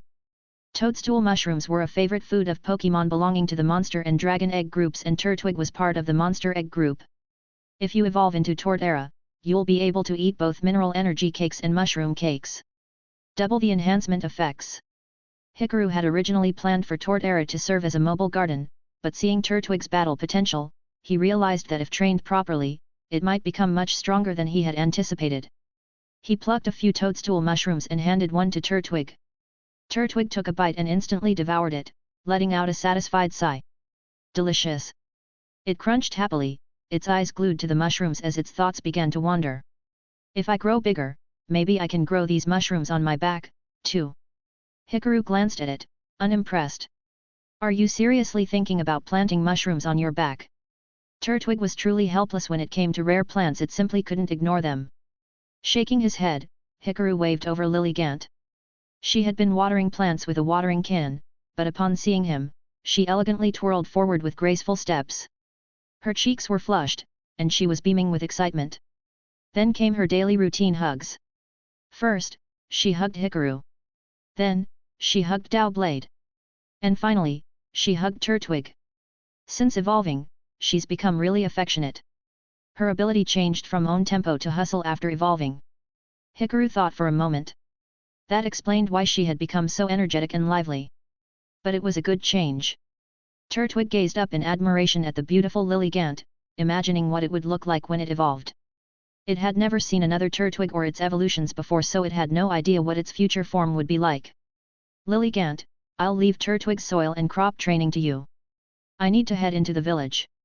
Hikaru gave his instructions while calling Dowblade over to help carry supplies. He was heading into the village today to purchase some fabric, cotton, minerals, and other basic materials. Chapter 80. The villagers continued their daily routines, working tirelessly on the ancient land of Shinto. Year after year, they repeated the same tasks, and no matter how much the world changed, the village remained untouched. Many Pokémon resided in the village, which made collecting materials easier. For example, Hikaru and Dowblade gathered some diglett droppings near the farmland. Dowblade made a sharp critique of the diglett's waste. Who would have thought that these things could actually enrich the soil? It was truly astonishing for a sword. Living long enough really meant seeing everything. Additionally, ground-type Pokémon droppings had no particular smell, though Dowblade itself couldn't smell anything to begin with. Hikaru and Dowblade brought the materials back to the workshop and used them, along with other resources, to craft a new batch of elemental glass whistles. That was their morning task. Lightning glass whistle. Flying glass whistle. Steel glass whistle. Rock glass whistle. Fear glass whistle. Water flow glass whistle. All of them shared the same effects, increasing attribute damage by 10%, enhancing Pokémon attribute training, and preventing critical hits while sensing energy. Additionally, the repetitive labor granted Hikaru new knowledge. Knowledge acquired, glass blower increases glass crafting speed by 30%. There was also a special request from a customer in Unova, a psychic glass whistle, which was crafted with exceptional detail. Artifact, psychic glass whistle, exquisite. Description, a finely crafted glass whistle wrapped in intricately carved precious bones, fused with light clay, soft sand, fragments of Obra's shoulder armor, and its fur. The craftsmanship and design embody an ancient ruin aesthetic, making it a top-tier product. Effect 1, when blown, it increases the move power of ground and psychic-type Pokémon by 20% and ghost-type Pokémon by 10%. It enhances perception of these three energy types, aiding in the cultivation of respective Pokémon. Effect 2, psychic artistry increases precision of psychic abilities by 20%, removes fatigue from using psychic-type moves, and restores mental energy. Effect 3, emotional resonance enhances artistic quality by 20% and emotional depth by 10%, bringing a sense of joy and mental clarity, beneficial for creative endeavors.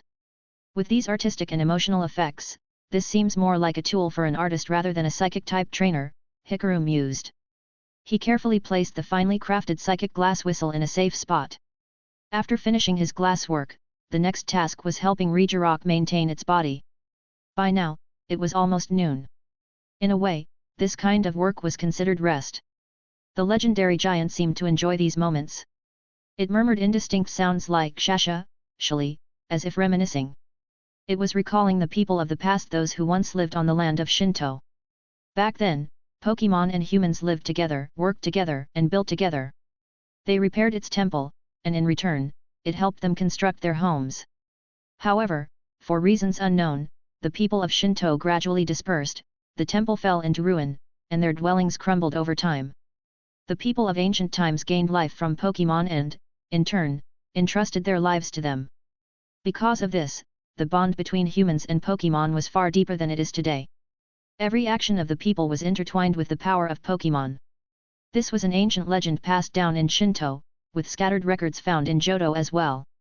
Regirock murmured. The lifespan of humans was simply too short. By the time it awoke, so many people and events had already disappeared. And so, seeing Hikaru now, blessed by Shinto's forest, filled it with joy. Just like the first girl who befriended it long ago. Hikaru gently patted Regirock, whose murmuring gradually softened. Its thoughts were drifting away. Finally, as if shutting down, the age pattern on its body dimmed, ceasing to glow. It had fallen asleep. Hikaru didn't disturb Regirock and instead turned his gaze toward a short distance away. Lilligant was teaching Turwig how to cultivate soil and plants, so Hikaru walked over. He possessed knowledge in cultivation and various planting techniques, not quite a master, but certainly an expert. The key to cultivation lies in sunlight, humidity, and soil aeration. The quality of soil directly affects plant growth and yield. For example, most herbs prefer cool, dry climates and alkaline soil, which can be achieved by adding lime or eggshells. If you're planting on your back, you'll need alkaline soil. Peat soil would be even better, and you can enhance it using ground-type energy. Improving unfavorable soil conditions while adding beneficial elements would alter its fertility. Hikaru carefully explained everything to Turwig, who listened in curiosity. It didn't understand everything, but it grasped parts of it. Then, Hikaru brought some special materials and personally guided Turwig through soil cultivation. Turwig performed a cultivation task and gained experience and growth. Move learned, mud shot. Knowledge acquired, soil neutralization. Turwig can mix different types of soil, allowing crops to grow stronger and healthier in suitable soil. Turwig itself can better absorb nutrients from the soil. Hey! Turwig tilted its head in amazement. It had just learned a new move. And gained new strength. It also felt physically stronger. What the unknown said was true. Excited, it tested its new ability, gathering ground-type energy in its mouth before spitting out specialized mud clumps. Material, mixed mud. Description, soil mixed with ground type energy that improves soil quality and enhances fertility. Such quick progress! Hikaru was pleasantly surprised. This meant that Turwig was a fast learner when it came to soil-related matters. After a busy morning, the sun began its descent. Hikaru had other plans for the afternoon. Let's make some sculptures. Besides fulfilling previous orders, we'll also try crafting icy rock. He recalled that Lilligant had mastered a unique move called Ice Spinner after evolving. Its move description mentioned spinning with ice-covered feet to strike opponents and disrupt terrain. If there was ice, then wouldn't that enable a special ice sculpture technique? Even thin ice contained ice-type energy, and sometimes, ice sculptures didn't need to be entirely made of ice. Hikaru reviewed the ice sculpting techniques in his memory. Creating an artificial icy rock didn't require large ice blocks, only ice-type energy. Hisuian Lilligant lifted her leg and performed a ballet-like pose. As she spun, snow and ice gathered, forming a small mound. However, the ice chunks were too small to be carved into full sculptures. Lilligant frowned in disappointment. Hikaru comforted her, "It's okay. These small ice pieces can still be used. Actually, I never planned on making large ice sculptures." In Johto, the most famous ice sculptor was Price, the gym leader of Mahogany Town.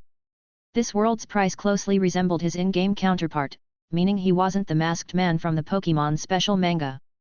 As a sculptor, Price was unrivaled in Johto, standing alongside Iron Master Kurt as one of the region's 2 master craftsmen. Hikaru didn't expect his unique ice sculpture techniques to surpass Price's work. So from the start, they weren't even competing on the same level. Hikaru simply wanted to use ice-type moves to create icy rock. Meanwhile, Turwig, who had been tending to medicinal herbs, gaped in awe at Lilligant using an ice-type move. A grass-type Pokémon using ice-type moves.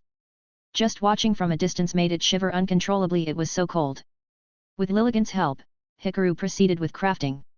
And thus, another day of craftsmanship began. Under Lilligant's watchful gaze, Hikaru swiftly began the crafting process. Combining ancient rock and ice-type energy and ice stone fragments, he incorporated additional Pokémon materials to enhance the sculpture's effectiveness. Hikaru had previously gathered ice-type Pokémon materials during his time in Sinnoh. However, his last visit to the ancient peak yielded little in terms of Pokémon resources. Chisel off a small piece of the ice stone, embed it into the ice, then set the ice into the ancient rock. Also, add cloister's shell fragments, Delibert's feathers, and Abamas nose fur. Hikaru meticulously carved and assembled the materials while Lilligant continuously generated ice with Ice Spinner to replenish the supply. Hikaru embedded the ice stone, Pokémon materials, and the ice-infused block into the ancient rock. By structuring them into a positive energy cycle, he sculpted the rock into a form that would allow energy to flow smoothly. Soon, a layer of frost formed on the surface of the ancient rock, with small patches of attached ice growing on it. Crafting complete. Artifact, artificial icy rock. Description: a crafted icy rock made using ice stone, ancient rock, ice-type moves, and specific ice-type Pokémon materials. If its ice-type energy depletes, it requires ice-type moves or a Pokémon to recharge it. Effect 1: when held by a Pokémon using hail/snowy terrain/frost breath, the snowy weather duration extends longer than usual. Effect 2: by injecting ice-type energy into the rock, it can actively trigger a small-scale snowfall, beneficial for the growth of ice-type Pokémon. Hisuian Lilligant helped complete a craft. She gained experience and growth. Move learned, Defog. Knowledge acquired: Elegant Dancer increases the power, grace, and aesthetic appeal of dance-based moves by 25%. Lilligant sensed a change within herself. A new dance had taken root in her mind. Unlike Victory Dance, this one conjured a swirling gust of wind. She was so thrilled that she immediately started dancing in place. Hush! A strong gust lifted all the fallen leaves nearby, swirling them into the air. This was Wind Dance. Meanwhile, Ice Spinner was an ice-type dance move. In her mind, every move could become a dance. Lilligant swayed her leafy arms, brimming with joy. Defog. A very useful move. It clears all field effects. That's quite fitting for Hisuian Lilligant. So, Lilligant can integrate moves into her dancing? Rather than dance, this is martial arts, a significant refinement. With another task completed, Hikaru received a new material clue. Material: Volcano Basalt. Acquisition clue: Stark Mountain, Reversal Mountain, and various volcanoes. Associated craft, volcano forging technique. Volcano forging? However, locations like Sinnoh and Unova were quite far away, so this would have to be postponed. Besides, volcano basalt was associated with Hiatron, meaning extreme caution was necessary to obtain it. Alright, let's move on to our next sculptures. After evolving into Hisuian Lilligant, not only did her base stats change, but she also became more agile. However, one thing was lost: her previous Lilligant leaves, which were commonly used in herbal medicine. Hikaru found this a bit unfortunate.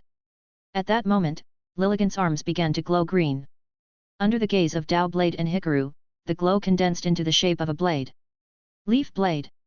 Lilligant cheerfully signaled to Dao Blade, proudly showing that she could now help carve sculptures too. Yo! Dao Blade suddenly realized something was wrong. Wait. You. Yoab. If you're doing my job, what am I supposed to do? Thanks for listening.